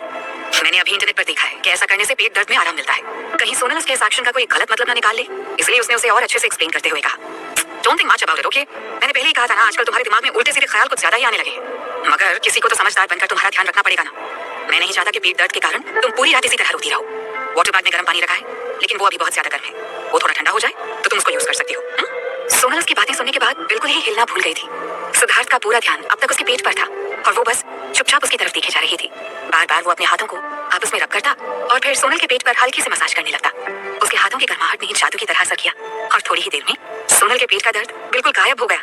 हालांकि सिद्धार्थ को इन सब चीजों का कोई एक्सपीरियंस नहीं था, इस वजह से सोनल के पेट को रब करते हुए वो कुछ ज्यादा ही स्ट्रेंथ यूज कर रहा था, लेकिन फिर भी सोनल को इससे आराम मिल रहा था। उसके पेरेंट्स की डेथ के बाद केवल सिद्धार्थ ही था जिसने उसकी इतनी केयर की थी। अपने दिल में इस बात को लेकर वो जितनी खुशी फील कर रही थी ना, उतनी ही वो सिद्धार्थ की बात को याद करके साथ भी होती जा रही थी। क्या सच में उन दोनों का रिश्ता कभी दोस्ती से आगे नहीं बढ़ पाएगा? उसने अपनी नजरें सिद्धार्थ पर से हटाते हुए दूसरी तरफ कर ली। खिड़की के बाहर चांद अपनी चमक बिखेरता हुआ नजर आ रहा था। उसके पेट दर्द को तो सिद्धार्थ ने ठीक कर दिया था, मगर उसके दिल के दर्द का क्या होगा? वो तो अब तक बरकरार था। पायल अब भी रेस्टोरेंट के वॉशरूम में जमीन पर पड़ी हुई थी। इतनी देर तक वहाँ जो भी तमाशा हुआ था, उसके बाद वॉशरूम के बाहर लोगों की भीड़ जमा हो गई थी। सिद्धार्थ और सोनल के वहाँ से जाने के बाद बाहर खड़े लोग दरवाजे से अंदर झांक झांक कर पायल को देख रहे थे। इसे पायल की बदकिस्मती कहीं या खुशनसीबी, पिछले कुछ सालों में वो इतनी फेमस तो हो ही गई थी कि लोग अब उसे पहचानने लगे थे। प्यार है सिर्फ तुमसे की लीड एक्ट्रेस के लिए चुने जाने के बाद उसकी पॉपुलैरिटी हद से ज्यादा बढ़ गई थी। लेकिन जब उसे इस शो से बाहर कर दिया गया तो ये इतनी बड़ी खबर बन चुकी थी कि जो लोग ये शो नहीं देखते थे वो लोग भी अब उसे पहचानने लगे थे। उसे यूं वॉशरूम की जमीन पर पड़ा देखकर सब आपस में कानाफूसी कर रहे थे। अब मैंने इसे टीवी पर देखा है, स्क्रीन पर तो बड़ी खूबसूरत लगती है। मैं तो सोच भी नहीं सकती थी कि असलियत में ये ऐसी होगी। क्या हालत बना रखी है इसने अपनी? एक लड़की ने पायल की तरफ देखते हुए कहा। शायद ये बहुत गुस्से में थी। मैं जब यहाँ वॉशरूम में आई थी तब ये एक लड़की पर जोरों से चिल्ला रही थी। तुमने भी देखा था ना उसे सिद्धार्थ रॉय कपूर के साथ जाते हुए? उसी लड़की ने इसके बॉयफ्रेंड के साथ फ्लर्ट करने की कोशिश की थी। इस वजह से इसे गुस्सा आ गया और गुस्से में उससे झगड़ा करने के बाद इसकी हालत हो गई। दूसरी लड़की ने पायल के लिए सिंपैथी शो करते हुए कहा। ये सुनकर उस पहली वाली लड़की को हंसी आ गई। क्या बात कर रही है? पायल मेहता का बॉयफ्रेंड, वो नवम सिंघानिया? मैंने देखा है उसे। सिद्धार्थ रॉय कपूर के सामने तो वो कुछ भी नहीं है यार। जिस लड़की के पास खुद सिद्धार्थ रॉय कपूर जैसा बॉयफ्रेंड होगा वो किसी और के साथ फ्लर्ट क्यों करेगी? उसकी बात सही थी। वहाँ मौजूद सारे लोग उसकी बातों से अग्रीड नजर आने लगे थे। सब अब पायल को ही गलत समझ रहे थे। पायल जमीन पर चुपचाप पड़ी हुई उन सबकी बातें सुन रही थी। उसने एक बार भी नजर उठाकर किसी की तरफ नहीं देखा। वहाँ खड़े लोगों की नजर उसे अपने ऊपर छुपती हुई महसूस हो रही थी। काश उसके पास कोई ऐसी पावर होती जिससे वो यहाँ से गायब होकर सीधे अपने घर पहुंच जाती। मगर पावर तो दूर की बात थी, उसके अंदर फिलहाल इतनी भी ताकत नहीं बची थी कि वो खुद अपने पैरों पर खड़ी हो सके। सिद्धार्थ ने उसके पेट पर इतनी जोर से लात मारी थी कि उसे अब तक पेट में तेज दर्द हो रहा था। जब उसने उन लड़कियों को नमम का नाम लेते हुए सुना वो एकदम से चौंक गई। कहाँ है नमम? अब तक वो उसे लेने क्यों नहीं आया? वो उसके साथ ही तो यहाँ आई थी ना, तो फिर वो उसे यहाँ अकेला छोड़कर कैसे जा सकता है? ये सोचकर अब वो पैनिक होने लगी थी। पायल को ऐसी हालत में हेल्पलेस देखकर वहाँ मौजूद उसके एक फैन से रहा नहीं गया और वो तुरंत आगे बढ़कर उसके पास आ गया। पायल जी, आप ठीक तो हैं? उसने उसके पास आकर फिक्र जताते हुए पूछा। पायल ने एक बार अपनी नजरें उठाकर उसकी तरफ देखा, लेकिन कोई जवाब नहीं दिया। क्या सच में इस सवाल की जरूरत थी? वहाँ मौजूद हर किसी को दिख रहा था कि वो ठीक नहीं थी।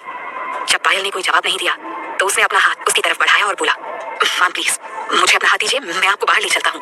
पायल ने एक बार अपनी तरफ बढ़े उस लड़के के हाथ की तरफ देखा और कसकर उसके हाथ को दूर झटकते हुए जोर से चिल्लाई, get out from here, just leave me alone. इतना कहकर उसने एक हाथ से दीवार का सहारा लिया और अपनी पूरी ताकत लगाकर किसी तरह उठकर खड़ी हो गई। मगर ऐसा करने से उसके पेट का दर्द और बढ़ गया। खुद को संभालने में उसे कुछ मिनट लग गए। उसके बाद उसने अपने सामने इकट्ठा हो चुके लोगों की भीड़ की तरफ देखा जो उसे किसी मजेदार तमाशे की तरह कब से देखे जा रहे थे। उसकी आंखें गुस्से से लाल हो गई थी। कर लिए सबने मुझ पर कमेंट्स किया, अब भी कोई बाकी है? इतनी देर से तुम सबने मेरा तमाशा बना रखा है और अब मेरी हेल्प करने का नाटक कर रहे हो। You disgusting people, just get out from here। पायल गुस्से से भरकर चिल्लाई। इतना कहकर गुस्से में वो बाथरूम के अंदर चली गई। सोनल के मारने की वजह से उसके पैरों में भी तेज चोट लगी थी। इस वजह से वो ठीक से चल भी नहीं पा रही थी। बाथरूम में बहुत सारे कंपार्टमेंट्स बने हुए थे। उनमें से एक में वो एंटर कर गई। उसने झट से डोर लॉक कर लिया और वहीं डोर के पास अंदर जमीन पर बैठ गई। बैग में से उसने अपना फोन निकाला और नमम का नंबर डायल कर दिया। कई बार रिंग जाने के बाद नमम ने फोन उठा लिया। हेलो। नमम ने थोड़ी रोकेपन से जवाब दिया। नमम कहाँ हो तुम? मैं यहाँ। पायल की बात पूरी होने से पहले ही नमम ने उसकी बात काटते हुए जवाब दिया, पायल मैंने बिल पे कर दिया है, तुम्हें परेशान होने की कोई जरूरत नहीं है। तुम टैक्सी लेकर घर चली जाना, मैं वहां से काफी देर पहले निकल चुका हूँ। लेकिन नमम मेरी बात तो सुनो। लेकिन पायल की बात अधूरी रह गई। नमम पहले ही कॉल डिस्कनेक्ट कर चुका था। वो उसे बताना चाहती थी कि वो वहां से खुद बाहर नहीं जा पाएगी, इसलिए वो उसे आकर वहां से ले जाए। पायल ने कॉल डिस्कनेक्ट होने की आवाज सुनी तो वो कुछ पलों के लिए एकदम ब्लैंक हो गई थी। पायल हमेशा से काफी स्ट्रॉन्ग माइंडेड और इंडिपेंडेंट थी। अपनी पर्सनल जरूरतों के लिए उसे जल्दी किसी के हेल्प की जरूरत नहीं पड़ती थी। लेकिन आज वो जिस सिचुएशन में थी वहां वो खुद को पूरी तरह हेल्पलेस फील कर रही थी। वो इतनी खूबसूरत थी और अब उसके पास बेहिसाब दौलत भी थी, लेकिन फिर भी सच्चे प्यार के मामले में ना वो खुद को सोनल के सामने हारा हुआ महसूस कर रही थी। जब सिद्धार्थ ने उसके साथ मिसबिहेव किया था तब नमन क्यों उसे बचाने नहीं आया? उसने तो जानने की कोशिश तक नहीं की कि पायल इतनी देर से कहाँ है। आज यहाँ इस रेस्टोरेंट में उसने नमन को डिनर के लिए बुलाया था। यहीं पर वो उसके साथ मेहता ग्रुप ऑफ कंपनी से रिलेटेड प्रॉब्लम्स को डिस्कस करने वाली थी। नमन ने उसे उसके घर से पिक किया था, इसलिए वो अपने साथ अपनी गाड़ी भी नहीं लाई थी। मगर उसकी आज की ये मुलाकात बिल्कुल ही बेनतीजा रह गई थी। नमन ने ना तो उसकी कंपनी के मामले में कोई हेल्प की और ना ही आज यहाँ उसके इस बुरे वक्त में उसके साथ था, बल्कि वो तो उसे अकेला छोड़कर चला गया। पायल अब खुद को और नहीं रोक पाई और वहीं उस बाथरूम में बैठकर रोने लगी। ना जाने कितनी देर तक वो ऐसे ही रोती रही। आखिर में उसने अपने आंसू पूछे और नलिनी का नंबर डायल कर दिया। मॉम प्लीज मुझे यहाँ से ले जाइए मॉम। पायल ने रोते हुए नलिनी से कहा और कॉल डिस्कनेक्ट कर दिया। उस कमीनी सोनल को तो मैं छोड़ूंगी नहीं। क्या हालत कर दी है उसने मेरी बच्ची की। किन किन कर बदला लूंगी मैं उससे। तो फिक्र मत कर पायल बेटा, मैं उसे उसके किए की सजा जरूर दूंगी। नलिनी ने पीछे मुड़कर पायल की तरफ देखते हुए कहा, मॉम मैं इस बारे में और कोई बात नहीं करना चाहती हूँ प्लीज। कहते हुए पायल ने सीट से अपना सिर टिकाते हुए अपनी आंखें बंद कर ली। पायल के कॉल के बाद नलिनी एकदम तूफानी रफ्तार से गाड़ी लेकर यहाँ रेस्टोरेंट तक आई थी। जब वो उसे लेकर वहां से बाहर निकल रही थी तो वहां जमा सारे लोग पायल को ही देख रहे थे। बड़ी मुश्किल से वो दोनों सबके बीच से निकलकर गाड़ी तक पहुंची थी। उसे पैसेंजर सीट पर बिठाकर नलिनी खुद गाड़ी ड्राइव कर रही थी। कोई बात नहीं बेटा, तू आराम कर। तू कहे तो घर जाने से पहले मैं तुझे हॉस्पिटल लेकर चलती हूँ। तुझे चोट लगी है ना? नलिनी ने फिक्र भरी नजरों से उसे देखते हुए कहा। पायल ने बिना अपनी आंखें खोले ही बस धीरे से नाम अपनी गर्दन हिला दी। ये देखकर नलिनी को हैरानी के साथ साथ तेज गुस्सा भी आ गया। पायल बेटा, मैं मानती हूँ कि अभी हमारा बुरा वक्त चल रहा है, लेकिन इसका ये मतलब नहीं है कि तू ऐसे हार मानकर बैठ जाए। मेरे लिए तेरी हेल्थ से बढ़कर और कुछ भी नहीं है। और वो सिद्धार्थ, उसकी हिम्मत कैसे हुई तेरे ऊपर हाथ उठाने की? उसे तो मैं। नलिनी ने गुस्से में दांत पीसते हुए कहा। तभी उसे कुछ याद आया और उसने चौंकते हुए पूछा, नमम कहाँ है? तू उसके साथ डिनर के लिए आई थी ना, तो फिर वो तेरे साथ क्यों नहीं है? नलिनी की बात सुनकर पायल ने अपनी आंखें खोली। उसकी आंखें आंसुओं से भरी थी मगर चेहरे पर एक स्माइल आ गई थी। नमम, उसे अचानक एक क्लाइंट से मिलने के लिए जाना पड़ गया था, सो आज मेरे साथ डिनर के लिए नहीं आ पाया। पायल ने नमम को बचाने की कोशिश करते हुए नलिनी से झूठ बोल दिया। आज नमम ने जो उसके साथ किया था उससे पायल का दिल टूट गया था, लेकिन वो अब भी उससे उतना ही प्यार करती थी। अब भी उसे उम्मीद थी कि एक दिन सब ठीक हो जाएगा। पायल ने इतने सालों में नमम के अलावा किसी और के बारे में कभी सोचा भी नहीं था। आज भले ही नमम ने उसका साथ नहीं दिया था, लेकिन फिर भी वो उसके बारे में कुछ भी गलत नहीं सुनना चाहती थी, इसलिए उसने नलिनी के सामने इस बात का कोई जिक्र नहीं किया। पिछले कुछ दिनों से पायल नोटिस कर रही थी कि नमम का बर्ताव उसके साथ धीरे धीरे चेंज होता जा रहा था, लेकिन इसमें भी सारी गलती पायल की ही थी। उसकी इतनी सारी गलतियों के बावजूद नमम अब भी उसके साथ ही था, यही बड़ी बात थी। वो किसी भी तरह नमम को खोना नहीं चाहती थी। तभी उस चुड़ैल सोनल और उसके आशिक की इतनी हिम्मत हो गई कि उन्होंने तुम्हारे साथ ये सब किया। अगर नमम वहां होता ना तो कोई मेरी बच्ची की तरफ आंख उठाकर देखने की भी हिम्मत नहीं करता। कहते कहते नलिनी की आंखों में भी आंसू आ गए थे। पायल अब इस बारे में और कुछ बात नहीं करना चाहती थी, सो उसने बात बदलते हुए कहा, मॉम प्लीज गाड़ी तेज चलाइए, मुझे बस जल्दी से घर जाना है। हाँ बच्चा, हम बस पहुंच ही रहे हैं। कहते हुए नलिनी ने गाड़ी की स्पीड बढ़ा दी। सर, हम लोग सीधे ऑफिस जा रहे हैं। रोहित ने रिव्यू मिरर में सिद्धार्थ की तरफ देखते हुए पूछा। वो इस वक्त ड्राइव कर रहा था और सिद्धार्थ पैसेंजर सीट पर अपनी आंखें बंद किए बैठा खुद को रिलैक्स करने की कोशिश कर रहा था। थोड़ी देर बाद उसने जवाब दिया, हाँ, गाड़ी सीधे ऑफिस की तरफ ले चलो। कल रात जो भी चीजें हमने डिस्कस की थी उसे अभी से तुम हैंडल कर रहे हो, और हाँ, अपने साथ लॉयर को भी ले जाना। Okay sir. रोहित ने ड्राइविंग पर फोकस करते हुए जवाब दिया। सिद्धार्थ की आंखों के सामने बार बार कल रात की चीजें ही घूम रही थी। सोनल को टच करने के बाद उसे ऐसा लग रहा था जैसे उसका एहसास उसके हाथों में बस गया हो। बार बार हाथ को ठंडे पानी से वॉश करने के बाद भी उसे अपने हाथों पर वही गर्माहट महसूस हो रही थी जो सोनल को मसाज देते टाइम हो रही थी। आज वो अपनी BMW की बजाय दूसरी कार लेकर ऑफिस के लिए निकला था। ऐसा नहीं था कि वो उस कार को यूज नहीं करना चाहता था, लेकिन उसे अच्छी तरह साफ करने के बावजूद उसे लग रहा था कि कहीं अगर गलती से उस कार में कल रात का कोई निशान छूट गया हो तो रोहित उसे तुरंत नोटिस कर लेगा। उसने एक बार बेचैनी से पूरी कार को देखा और फिर रोहित को ऑर्डर देते हुए बोला, जब तुम्हारा सारा काम खत्म हो जाए तो कार को ले जाकर इस सीट के कागज चेंज करवा देना, and just change it to black. Rohit ने शॉक्ड होते हुए सिद्धार्थ की तरफ देखा। चेंज करवा दूं, वो भी ब्लैक में? हाँ, सिद्धार्थ ने सिंपल सा जवाब दिया। जहां तक रोहित को याद था, सिद्धार्थ को ये गाड़ी खरीदे हुए अभी मुश्किल से 2 महीने ही हुए थे। इतनी जल्दी सीट कवर्स चेंज करवाने की जरूरत क्यों आ गई? लेकिन सर, आपको तो ब्लैक इंटीरियर्स पसंद ही नहीं है, तो फिर आज अचानक? रोहित ने पूरी कोशिश की। उसे तो अब भी यकीन नहीं हो रहा था कि सचमुच सिद्धार्थ कार की सीट कवर्स ब्लैक में चेंज कराना चाहता था। सिद्धार्थ के पास जितनी भी कार्स थी ना, सबका इंटीरियर लाइट कलर था। उसने खुद ही कहा था कि उसे ब्लैक कलर बिल्कुल भी पसंद नहीं है। उसके हिसाब से इस रंग में चीजें एकदम ओल्ड फैशन नजर आती हैं, और आज वो खुद ही कह रहा था कि उसे अब अपनी कार का इंटीरियर ब्लैक कलर में चाहिए। यह सुनकर रोहित का शॉकिंग स्टेट में जाना ऑब्वियस था। आज अचानक मुझे ब्लैक कलर से प्यार हो गया है, और कुछ पूछना है तुम्हें? सिद्धार्थ ने नाराजगी से रोहित की तरफ देखते हुए पूछा। बाय द वे, सिर्फ यही कार नहीं, मेरे पास जितनी भी गाड़ियां हैं सब लेकर जाओ और उन सब के सीट कवर्स चेंज करवाकर उनकी जगह ब्लैक कवर्स लगवा दो। रोहित को यह ऑर्डर देने के बाद सिद्धार्थ खुद को टेंशन फ्री फील कर रहा था। आगे से फिर कभी अगर सोनल के सामने ऐसी कोई सिचुएशन आ जाती है तो एटलीस्ट कार में बैठते हुए उसे उतना ऑकवर्ड फील नहीं होगा जितना उसे कल रात हो रहा था। मगर उसकी बात सुनकर रोहित का मुंह हैरानी से खुला रह गया था। सारी गाड़ियों के सीट कवर्स चेंज करवा दूं? आखिर आज सुबह सुबह सर को ये क्या हो गया है? मन ही मन वो परेशानी से सोच रहा था। ऐसे बेकार के रिएक्शंस देना बंद करो रोहित। जितना काम मैंने तुम्हें दिया है वो सब कंप्लीट हो जाना चाहिए। ओके? Okay sir. रोहित ने परेशानी से अपना सिर झुकाते हुए कहा। वैसे भी उसके पास सिद्धार्थ की बात मानने के अलावा और कोई ऑप्शन भी क्या था? After all, boss is always right. आप कहीं तो कपूर मैंशन में जो गाड़ियां रखी हैं उनके भी सीट कवर्स चेंज करवा दूं क्या? रोहित ने खिसियाते हुए पूछा। उसकी जरूरत नहीं है, वैसे भी वो गाड़ियां कम ही यूज में आती हैं, इसलिए मैंने तुमसे जितना कहा है उतना ही करो। एक्स्ट्रा दिमाग यूज करने की कोई जरूरत नहीं है। सिद्धार्थ ने अपने मोबाइल की स्क्रीन स्क्रॉल करते हुए कहा। कुछ देर चुप रहने के बाद रोहित ने कहा, अब सर सारी इन्फॉर्मेशन रेडी हो चुकी है, आज जो भी है सब सामने आ जाएगा। इतना कहकर वो एक पल के लिए रुका और फिर हिचकिचाते हुए बोला, लेकिन अगर वहाँ ऑप्शन होगा तो पॉसिबली उसका कॉस्ट हमारे डायरेक्ट एक्विजिशन से कहीं ज्यादा होगा। अब are you sure you won't consider an acquisition? मुझे पैसों की परवाह नहीं है, सिद्धार्थ ने लापरवाही से कहा, लेकिन उन धोखेबाजों को और पैसे देना अब मुझे मंजूर नहीं है। उसका जवाब सुनकर रोहित के फेस पर एक स्माइल आ गई थी। सर, हमने जो इन्फॉर्मेशन रेडी की है, अगर वो हमने हैंड ओवर कर दी तो उन्हें वैसे भी कोई पैसा नहीं मिलने वाला है। इस बार सिद्धार्थ ने कोई जवाब नहीं दिया। खिड़की के बाहर तेजी से पीछे जाते नजारों को देखते हुए अब वो काफी रिलैक्स फील कर रहा था। अब जो वो करने जा रहा था ना, उसके बारे में सोचकर उसे अपने दिल पर से एक बहुत बड़ा बोझ कम होता हुआ महसूस हो रहा था। अब अरे हाँ रोहित, तुम्हारी नजर में कोई अच्छा हाउसकीपर हो तो बताना, मुझे मेरे घर के लिए चाहिए। कल रात उसने अपने हिसाब से तो सोनल का काफी अच्छे से ख्याल रखा था, लेकिन अब वो और कोई रिस्क नहीं लेना चाहता था। सो उसने डिसाइड किया था कि घर में एक हाउसकीपर होनी चाहिए जो हर वक्त सोनल का ख्याल रख सके।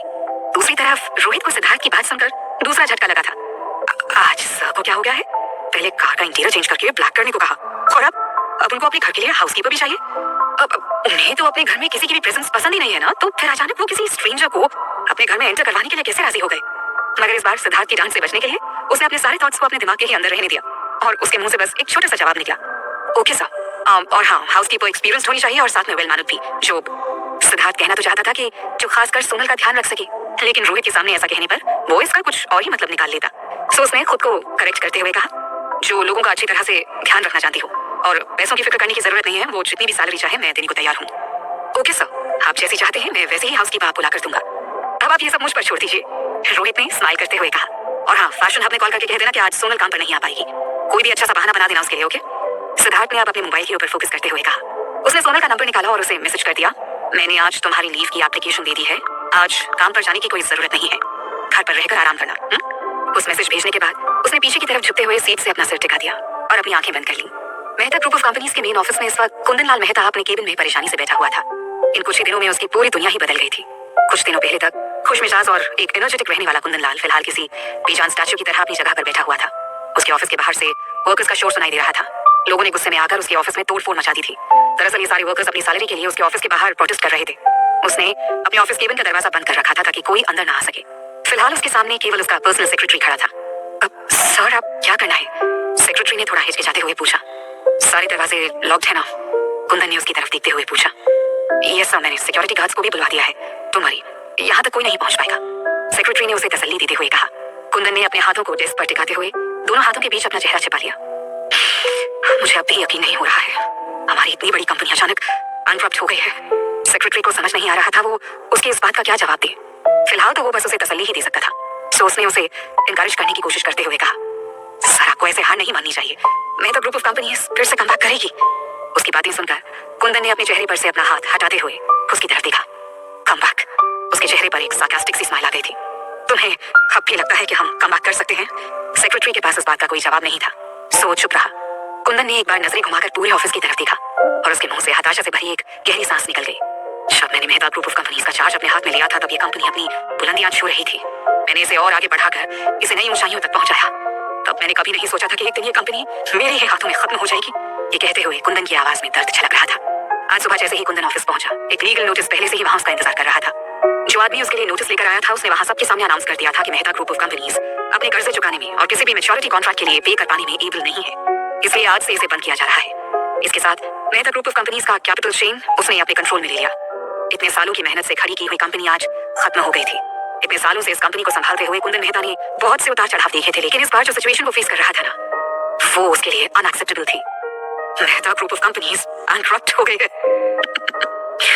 हम सब पूरी तरह बर्बाद हो चुके हैं। Can you believe it? Kundan ने अपने सीने में उठ रहे दर्द को दबाते हुए कहा। मगर जब उसके लिए अपने इमोशंस को कंट्रोल करना मुश्किल हो गया, तो उसने फ्रस्ट्रेशन में आकर अपने सामने डेस्क पर पड़े सारे सामान को जमीन पर फेंक दिया। एक तेज आवाज कमरे में गूंजी और इसी के साथ सेक्रेटरी घबराकर अपनी जगह से 2 कदम पीछे हट गया। सारा सामान उस ऑफिस के केबिन के फर्श पर बिखर गया था। सर प्लीज खुद को संभालिए सर, सेक्रेटरी ने उसे दिलासा देने की कोशिश की, मगर कुंदन ने बिना उसकी तरफ देखे ही रूखी आवाज में कहा, तुम भी जा सकते हो, अब तुम्हारे लिए भी यहाँ कुछ नहीं रखा है, मैं अब तुम्हें और सैलरी नहीं दे पाऊंगा। इतना कहने के बाद वो अपने सेक्रेटरी की तरफ पलटा, जो अपने चेहरे पर ब्लैंक एक्सप्रेशन लिए उसी की तरफ देख रहा था। आई एम सॉरी, इतने सालों तक तुमने इस कंपनी के लिए बहुत कुछ किया है, लेकिन अब मैं तुम्हारे लिए और कुछ नहीं कर पाऊंगा। कुंदन ने अफसोस के साथ उसे देखते हुए कहा। सोनल आज काफी देर तक सोती रह गई थी। अलार्म बजने की आवाज के साथ ही उसकी नींद खुली। वो तो अपना मोबाइल ऑफ कर अभी और सोना चाहती थी, लेकिन जैसे ही उसने फोन की स्क्रीन की तरफ नजर डाली, उसे वहां पर सिद्धार्थ का मैसेज नजर आया। सिद्धार्थ ने आज उसे घर पर रहकर आराम करने को कहा था। हालांकि इसमें स्पेशल कुछ नहीं था, लेकिन फिर भी ना जाने सोनल कितनी देर तक उसके मैसेज को स्माइल करते हुए देखती रही।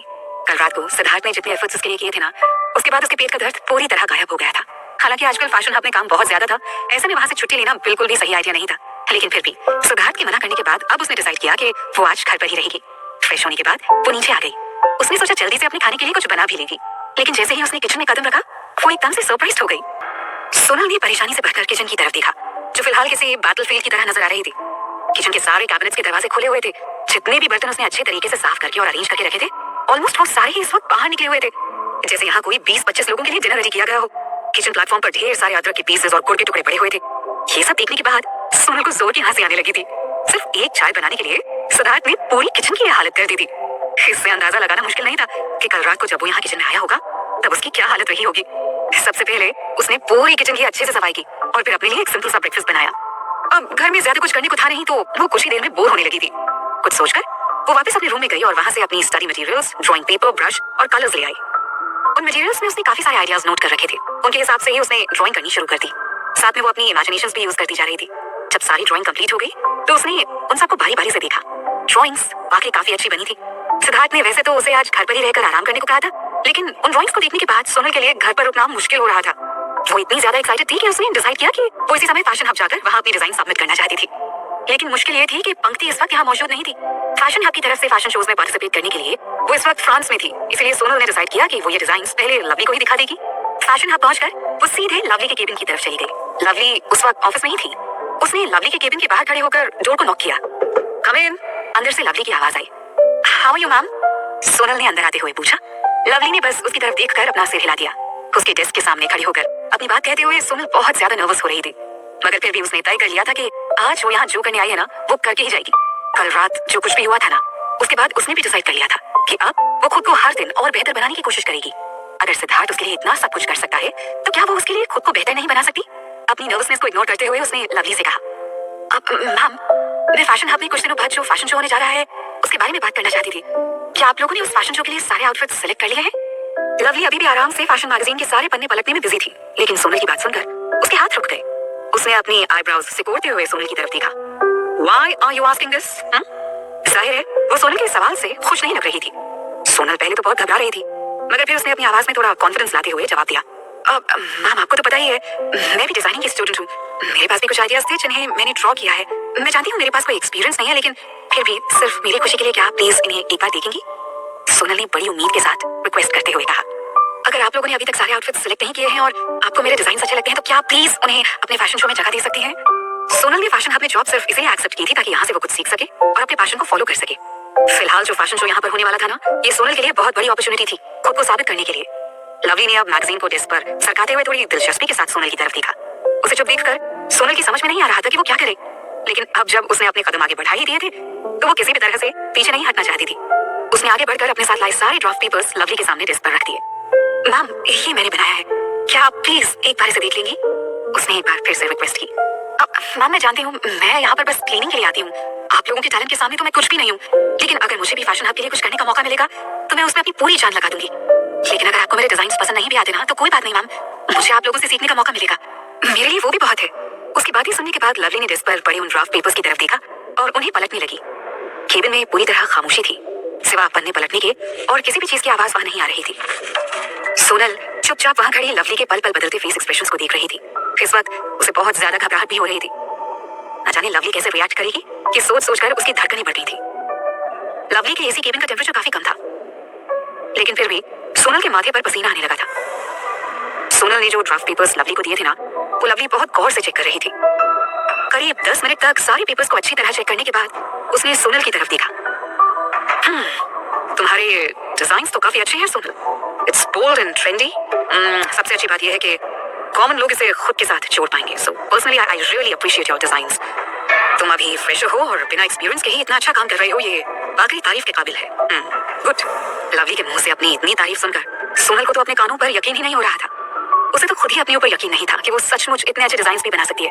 कंफर्म करने के लिए उसने एक बार फिर पूछा, तो क्या मेरे डिजाइन सेलेक्ट हो गए मैम? लवली ने मुस्कुराते हुए उसकी तरफ देखकर जवाब दिया, you really did a good job, keep it up. Thank you so much ma'am.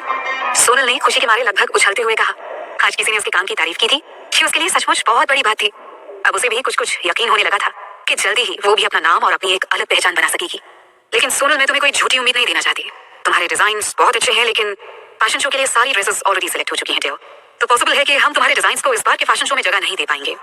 Lovely ने उसे खुश देखकर स्माइल करते हुए कहा, it's okay ma'am, I understand. आपको मेरे डिजाइन्स अच्छे लगे, मेरे लिए वही बहुत है। सोनल ने खुशी से भरकर जवाब दिया, क्या फर्क पड़ता है अगर वो इस बार पार्टिसिपेट नहीं कर पाई? अभी तो उसके सामने बहुत लंबा करियर था। अगर वाकई उसके अंदर टैलेंट है ना, तो वो आगे चलकर इससे भी अच्छे और नए डिजाइन क्रिएट कर सकती है, और लोग इसके लिए उसे चांस भी जरूर देंगे। ओके, अभी तुम जा सकती हो। पंक्ति जब फ्रांस से वापस आ जाएगी तो उसे मैं तुम्हारे सारे डिजाइन दिखा दूंगी। कहते हुए लवली ने एक बार फिर से अपनी मैगजीन उठा ली थी। Okay, thank you ma'am. कहते हुए सोनल लवली के केबिन से बाहर निकल गई। खुशी के मारे सोनल के पैर जमीन पर नहीं पड़ रहे थे। आज उसे पहली बार ऐसा लग रहा था जैसे उसकी भी कोई वैल्यू है और वो भी अपनी लाइफ में कुछ कर सकती है। उसका मन हो रहा था चिल्ला चिल्लाकर सबके साथ अपनी खुशी शेयर कर सके। जैसे ही वो लवली के केबिन से बाहर आई, साशा अपने हाथों में पानी का ग्लास लिए उसके पास आ गई। क्या बात है सोनल, तुम आज यहाँ कैसे? अरे मुझे तो किसी ने बताया था कि तुम आज ऑफिस नहीं आने वाली हो। लवली से मिलने आई थी, कुछ खास काम था क्या? अरे नहीं, कोई खास बात नहीं थी, मैं तो बस ऐसे ही उससे मिलने चली आई थी। सोनल ने उसे टालने के लिए कह दिया। ओके। साशा ने भी स्माइल करते हुए जवाब दिया, वैसे मैं तुम्हें ये बताने आई थी कि आज रात हम सब। साशा ने कुछ कहने की कोशिश की, मगर तभी सोनल का फोन बजने लगा और उसकी बात अधूरी रह गई। आई एम सॉरी, एक्सक्यूज मी। कहते हुए सोनल कॉल रिसीव करते हुए वहां से निकल गई। सोनल ने फैशन हब से निकलने के बाद बस ले ली थी, लेकिन अभी थोड़ी देर पहले जो खुशी उसके चेहरे पर नजर आ रही थी ना, वो अब गायब हो चुकी थी। उसकी जगह अब परेशानी ने ले ली थी। बस में बैठी वो चुपचाप खिड़की से बाहर की तरफ देख रही थी। फैशन हब से निकलते वक्त उसे आलिया का कॉल आया था। आलिया ने उसे जो कुछ भी फोन पर बताया था, उसे सुनकर वो एकदम से बेचैन हो गई थी। घर से काफी पहले उसने बस एक स्टॉप पर रुकवाई और वहां से उतर गई। यहाँ से मेहता ग्रुप ऑफ कंपनीज का मेन ऑफिस मुश्किल से 200 मीटर की दूरी पर था, मगर वहां तक जाने में उसे करीब 20 मिनट लग गए थे। मेहता ग्रुप ऑफ कंपनीज के एंट्रेंस के सामने खड़े होकर उसने एक बार पूरी बिल्डिंग के ऊपर एक सरसरी सी नजर डाली। बाहर से तो वो एकदम शांत नजर आ रही थी, लेकिन उसके अंदर जैसे कोई तूफान हिलोरे ले रहा था। जब से नलिनी और पायल ने उसे घर से निकाला था ना, उसके बाद से उसे यहाँ आने का मौका एक बार भी नहीं मिला था। आज काफी लंबे वक्त के बाद वो इस ऑफिस के सामने खड़ी थी, मगर अब वहाँ पहले जैसी रौनक बिल्कुल भी नजर नहीं आ रही थी। पूरी बिल्डिंग में सन्नाटा पसरा हुआ था। ग्लास डोर के पीछे सारी चीजें बिखरी हुई सी नजर आ रही थी, जैसे अभी अभी वहाँ कोई तोड़फोड़ करके गया हो। सोनल चुपचाप वहाँ खड़ी थी। हर थोड़ी देर पर कोई ना कोई वहाँ से बाहर निकलता हुआ दिख जाता था। किसी के चेहरे पर गुस्सा था तो किसी के चेहरे पर टेंशन। इस कंपनी के बंद हो जाने से ना जाने कितने लोग जॉबलेस होने वाले थे। अगर आज आलिया ने उसे कॉल करके नहीं बताया होता तो शायद उसे तो कभी पता ही नहीं चलता कि उसके पेरेंट्स ने इतनी मेहनत से जिस कंपनी को खड़ा किया था वो आज बैंकरप्ट हो गई है। वो हमेशा से चाहती थी कि सिद्धार्थ इस कंपनी को वापस पाने में उसकी हेल्प करे। इनफैक्ट उनकी शादी की कंडीशन भी यही थी, लेकिन उसने कभी नहीं सोचा था कि ऐसा करने से पहले ही सब कुछ खत्म हो जाएगा। शाम के 4 बज चुके थे। सूरज की रोशनी में अब भी तपिश बाकी थी, मगर सोनल के ऊपर जैसे इसका कोई फर्क नहीं पड़ रहा था। उसके दिल में इस वक्त सैडनेस और इमोशंस की जो लहरें उठ रही थी ना, उनके बीच उसे दूसरी कोई भी तकलीफ महसूस नहीं हो रही थी। वो अब भी वैसे ही अपनी जगह खड़ी उस बिल्डिंग की तरफ देख रही थी। तभी एंट्रेंस का गेट खुला और अंदर से 2 एम्प्लॉइज बातें करते हुए बाहर निकले। मुझे तो अब भी यकीन नहीं हो रहा है कि इतनी बड़ी कंपनी अचानक बैंकरप्ट हो गई है, एक ने कहा। उसकी बात पर दूसरे ने भी अग्री करते हुए जवाब दिया, हाँ मुझे भी इस बात की हैरानी है। मुझे तो अभी यहाँ ज्वाइन किए सिर्फ 3 महीने हुए थे। कितना कुछ करने की प्लानिंग कर रखी थी मैंने, अभी तो कोई टास्क ठीक से पूरा नहीं हो पाया था और उससे पहले ही कंपनी बंद हो गई। पता नहीं बेचारे मिस्टर मेहता कैसे ये सिचुएशन हैंडल कर पा रहे होंगे। पहले एम्प्लॉय ने थोड़ा अफसोस के साथ कहा, अरे तुम्हें अब भी उसके लिए बुरा लग रहा है, जबकि इतने महीनों से उसने एक भी वर्कर को सैलरी नहीं दी है। अरे वो तो और खुश हो रहा होगा कि अब से उसे किसी को पैसे देने की जरूरत भी नहीं पड़ेगी। दूसरे एम्प्लॉय ने नाराजगी जताते हुए कहा, सही कहा तुमने, मेहता ग्रुप ऑफ कंपनीज में अब वो पहली वाली बात नहीं रह गई। मैंने अपने कई साल इस कंपनी को दे दिए, लेकिन फिर भी आज कंपनी को मेरी जरा भी परवाह नहीं है। मेरी तो करीब 6 महीने की सैलरी पेंडिंग है। पहले वाले ने थोड़े अफसोस के साथ कहा, और क्या, मुझे तो गुस्सा आ रहा है। मेरा दिमाग खराब हो गया जो मैंने ये कंपनी ज्वाइन की थी। इसके जैसी बेकार कंपनी मैंने आज तक नहीं देखी। सारे वर्कर्स की बदुआ लगेगी इसे, कभी वापस खड़ी नहीं हो पाएगी ये कंपनी। दूसरे एम्प्लॉय ने नफरत से भरी आवाज में कहा। उनकी बातें सुनकर सोनल के अंदर गुस्से की एक लहर सी उठने लगी थी। आज उसके पेरेंट्स की मेहनत और ईमानदारी से खड़ी की गई कंपनी के बारे में लोग कैसी बातें कर रहे हैं। जब उसके पेरेंट्स की एक्सीडेंट में मौत हो गई थी उस वक्त वो बहुत छोटी थी। उसके अंकल कुंदन लाल मेहता की उस वक्त मेहता ग्रुप ऑफ इंडस्ट्रीज में कुछ हिस्सेदारी थी, इसलिए उस वक्त कंपनी को संभालने का जिम्मा कुंदन लाल मेहता को दे दिया गया था। पिछले कुछ सालों में कंपनी ने काफी अच्छा काम भी किया था। उसने भी अपने अंकल पे पूरा विश्वास किया और कभी उनसे कोई सवाल नहीं किया। सब कुछ उनके जिम्मे छोड़कर वो पूरी तरह बेफिक्र हो गई थी। मगर जब उन लोगों ने उससे उसका सब कुछ छीनकर उसे धक्के मारकर उसी के घर से बाहर निकाल दिया, तब जाकर उसकी आंखों पर बड़ा ये पर्दा हटा। मगर फिर भी उसे एक उम्मीद थी कि एक दिन वो अपना सब कुछ उन लोगों से वापस पा लेगी। ये उसका बचपन का सपना था कि अपनी स्टडीज कंप्लीट करने के बाद वो खुद मेहता ग्रुप ऑफ इंडस्ट्रीज को संभालेगी और उसे एक नई ऊंचाइयों तक पहुंचा देगी। मगर आज उसका वो हर सपना टूट गया था। उसके कुछ भी कर पाने से पहले ही ये कंपनी बर्बादी के कगार पर पहुंच गई थी। बस से यहाँ तक आने के दौरान रास्ते में उसने इंटरनेट पर सर्च कर कंपनी से रिलेटेड सारे डेटा चेक किए थे। मेहता ग्रुप ऑफ कंपनीज एक लंबे समय से लॉस में जा रही थी। उसके ऊपर काफी ज्यादा कर्ज हो चुका था। कर्ज ना चुका पाने की वजह से ही आज कंपनी बैंकरप्ट हो गई थी। सोनल को नहीं पता था कि उसकी कंपनी के ऊपर कितना कर्जा था, लेकिन जो हालात थे वो ये बताने के लिए काफी थे कि वो कोई छोटी मोटी रकम तो बिल्कुल भी नहीं थी। ऐसी सिचुएशन में अब सिर्फ एक ही इंसान उसकी हेल्प कर सकता था, सिद्धार्थ। लेकिन वो उससे हेल्प कैसे मांग सकती थी? मेहता ग्रुप ऑफ कंपनीज पर अब उसका कोई हक नहीं था। अब उसका ओनर कुंदन लाल मेहता था, तो किसी और की कंपनी को बचाने के लिए सिद्धार्थ उसकी हेल्प क्यों करता? सोनल के मन में अब बस यही एक उम्मीद बची थी कि अगर वो सचमुच किसी दिन अपने दम पर कुछ कर सकी तो एक दिन वापस अपने पेरेंट्स की कंपनी को खड़ी करेगी। अपने पेरेंट्स के सपने को वो इतनी आसानी से कैसे मरने दे सकती थी? अपने पेरेंट्स के बारे में सोचकर सोनल की आंखों में आंसू आ गए थे। उन्होंने कभी भी आगे बढ़ने के लिए कोई गलत रास्ता नहीं अपनाया था। हमेशा उन्होंने मेहनत और ईमानदारी से काम किया था और सोनल को भी हमेशा यही सिखाया था। जब तक वो जिंदा थे, मेहता ग्रुप ऑफ कंपनीज का नाम लोग पूरी रिस्पेक्ट के साथ लिया करते थे, लेकिन आज उसे उसकी कंपनी के बारे में इतनी कड़वी बातें सुनने को मिल रही थी। ये सब सोनल बर्दाश्त नहीं कर पा रही थी। बड़ी मुश्किल से उसने अपने गुस्से और आंसुओं को अपने अंदर दबा कर रखा हुआ था। अगर एक बार भी वो अपने अंकल की फैमिली का असली चेहरा देख पाती ना, तो काफी पहले ही संभल गई होती। पढ़ाई के अलावा भी वो बाकी चीजों को सीखने समझने की कोशिश करती और सब कुछ अपने अंकल के भरोसे तो बिल्कुल नहीं छोड़ती। माँ, पापा, आई एम सॉरी। आज मेरी लापरवाही की वजह से सब कुछ खत्म हो गया। मैं आपकी अच्छी बेटी नहीं हूँ, सोनल ने धीरे से कहा। उसकी आंखों से आंसू की एक बूंद निकलकर उसके गालों पर लुढ़क गई थी। पिछले 3 घंटों से वो वहीं खड़ी अपने ख्यालों में डूबी हुई थी। अब तक काफी अंधेरा हो चुका था। सोनल ने एक बार घड़ी के ऊपर नजर डाली। रात के 8 बज चुके थे। उसका मन तो नहीं था वहां से जाने का, लेकिन वो वहां पूरी रात खड़ी भी तो नहीं रह सकती थी। उसने एक आखिरी बार हताशा से भरी एक नजर पूरी बिल्डिंग पर डाली और वापस घर जाने के लिए एक टैक्सी ले ली। आज वो खुद को बहुत थकी हारी महसूस कर रही थी। घर के लॉन में आते ही उसे महसूस हुआ कि पूरे घर में लाइट्स जल रही हैं। शायद सिद्धार्थ घर वापस आ चुका है। रात भी काफी हो चुकी थी। उसके मना करने के बावजूद वो इतनी देर तक घर से बाहर थी। कहीं वो इस बात के लिए उस पर नाराज ना हो जाए। उसने डोर का पासवर्ड एंटर किया और एक बीप की आवाज के साथ डोर ओपन हो गया। सिद्धार्थ, वो मैं, कहते हुए सोनल ने अंदर कदम रखा, लेकिन सामने खड़े शख्स को देखकर वो शॉक रह गई थी। वो सिद्धार्थ तो बिल्कुल नहीं था। जैसे ही सोनल ने घर के अंदर कदम रखा, अपने सामने किसी लेडी को खड़ा देखकर वो बुरी तरह चौंक गई थी। सिद्धार्थ के घर में किसी भी अननोन पर्सन का स्ट्रिक्टली आना मना था, तो फिर ये कौन है? उसने गौर से उस लेडी को देखा, जिसकी उम्र यही कोई 50 के आसपास होगी। उसने एक सिंपल सी साड़ी पहन रखी थी और अपने बालों का एक बन बनाया हुआ था। सोनल को देखते हुए उसके फेस पर एक पोलाइट सी स्माइल थी। अब कहीं मैं किसी गलत घर में तो नहीं आ गई? सोनल ने कंफ्यूज होते हुए अपनी चारों तरफ एक नजर डाली, मगर घर तो एकदम सही था। उसने उससे पूछने के लिए अपना मुंह खोला ही था कि उस लेडी ने पूरी रिस्पेक्ट के साथ कहा, सोनल मैडम, आप वापस आ गई? मैं आप ही का इंतजार कर रही थी। आप कौन है? सोनल ने उसकी तरफ कंफ्यूजन से देखते हुए पूछा। मुझे यहाँ आज ही जॉब के लिए रखा गया है। आज से यहाँ के सारे काम करने की जिम्मेदारी मेरी है। आपको किसी भी चीज की जरूरत हो तो प्लीज मुझे बताइए। मेरा नाम आशा है और आप मुझे इसी नाम से बुला सकती हैं। उसने सोनल को अपना इंट्रोडक्शन देते हुए कहा। उसने झट से शू कैबिनेट से स्लीपर्स निकाले और उन्हें सोनल के सामने रखती हुई बोली, आप अभी तक बाहर क्यों खड़ी है? प्लीज अंदर आ जाइए। उसकी बातें सुनकर सोनल को एहसास हुआ कि वो अब तक बाहर ही खड़ी थी। जल्दी से अपने जूते उतारकर उसने स्लीपर्स पहन लिए और अंदर आ गई।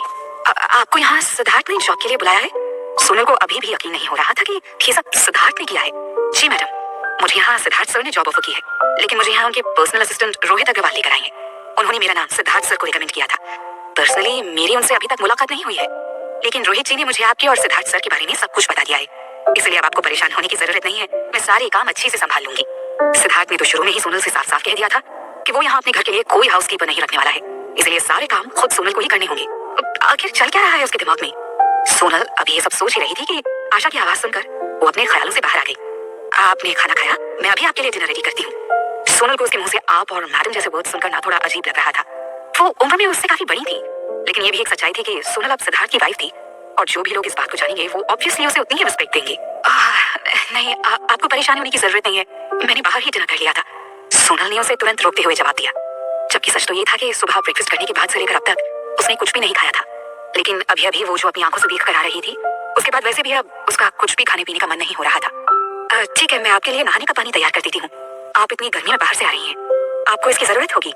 आशा ने ऊपर की तरफ अपने एक कदम बढ़ाते हुए कहा। अरे नहीं, मैं खुद कर लूंगी। सोनल ने उसे फिर से रोक दिया। आज से पहले कभी किसी ने उसके लिए इतना सब नहीं किया था। उसे अपने सारे काम खुद ही करने की आदत थी, इसलिए उसे ये सब कुछ बहुत अजीब लग रहा था। मैं अपने कमरे में जा रही हूँ, आप प्लीज अब जाकर आराम कर लीजिए, सोनल ने उसे रिक्वेस्ट करते हुए कहा। अपने रूम में जाकर सोनल ने अपने कबर्ड से कपड़े निकाले और बाथरूम में जाने ही वाली थी कि उसका फोन बजने लगा। कॉल रिसीव करते ही दूसरी तरफ से सिद्धार्थ की नाराजगी से भरी आवाज आई। मैंने कहा था ना तुमसे घर पर ही रेस्ट करना, बाहर क्यों गई तुम? वो मुझे कुछ जरूरी काम था, बस इसलिए जाना पड़ा। ओके, अच्छा सुनो, मैंने एक नई हाउसकीपर हायर की है, कैसी लगी वो तुम्हें? वो तुम्हारा ठीक से ख्याल तो रख रही है ना? सिद्धार्थ ने उससे पूछा। हाँ, वो बहुत अच्छी है, मगर तुम्हें अचानक से हाउसकीपर की जरूरत क्यों पड़ गई? इतनी देर से अपने दिमाग में उठ रहे सवाल को आखिर सोनल ने सिद्धार्थ से पूछ लिया। उसका सवाल सुनकर पहले तो सिद्धार्थ थोड़ा चौंक गया, लेकिन फिर उसने थोड़ा मजाकिया लहजे में उसे जवाब दिया, क्योंकि मैं तुम्हारे काम से बिल्कुल भी खुश नहीं था। After all, you are not a professional. Now everything will be perfect as per my requirements. उसकी बात सुनकर सोनल ने मुंह बनाते हुए एक बार अपने फोन की तरफ देखा, फिर उसे कुछ याद आया और उसने सिद्धार्थ से पूछा, सिद्धार्थ, तुम्हें मेहता ग्रुप ऑफ इंडस्ट्रीज के बारे में कुछ पता चला क्या?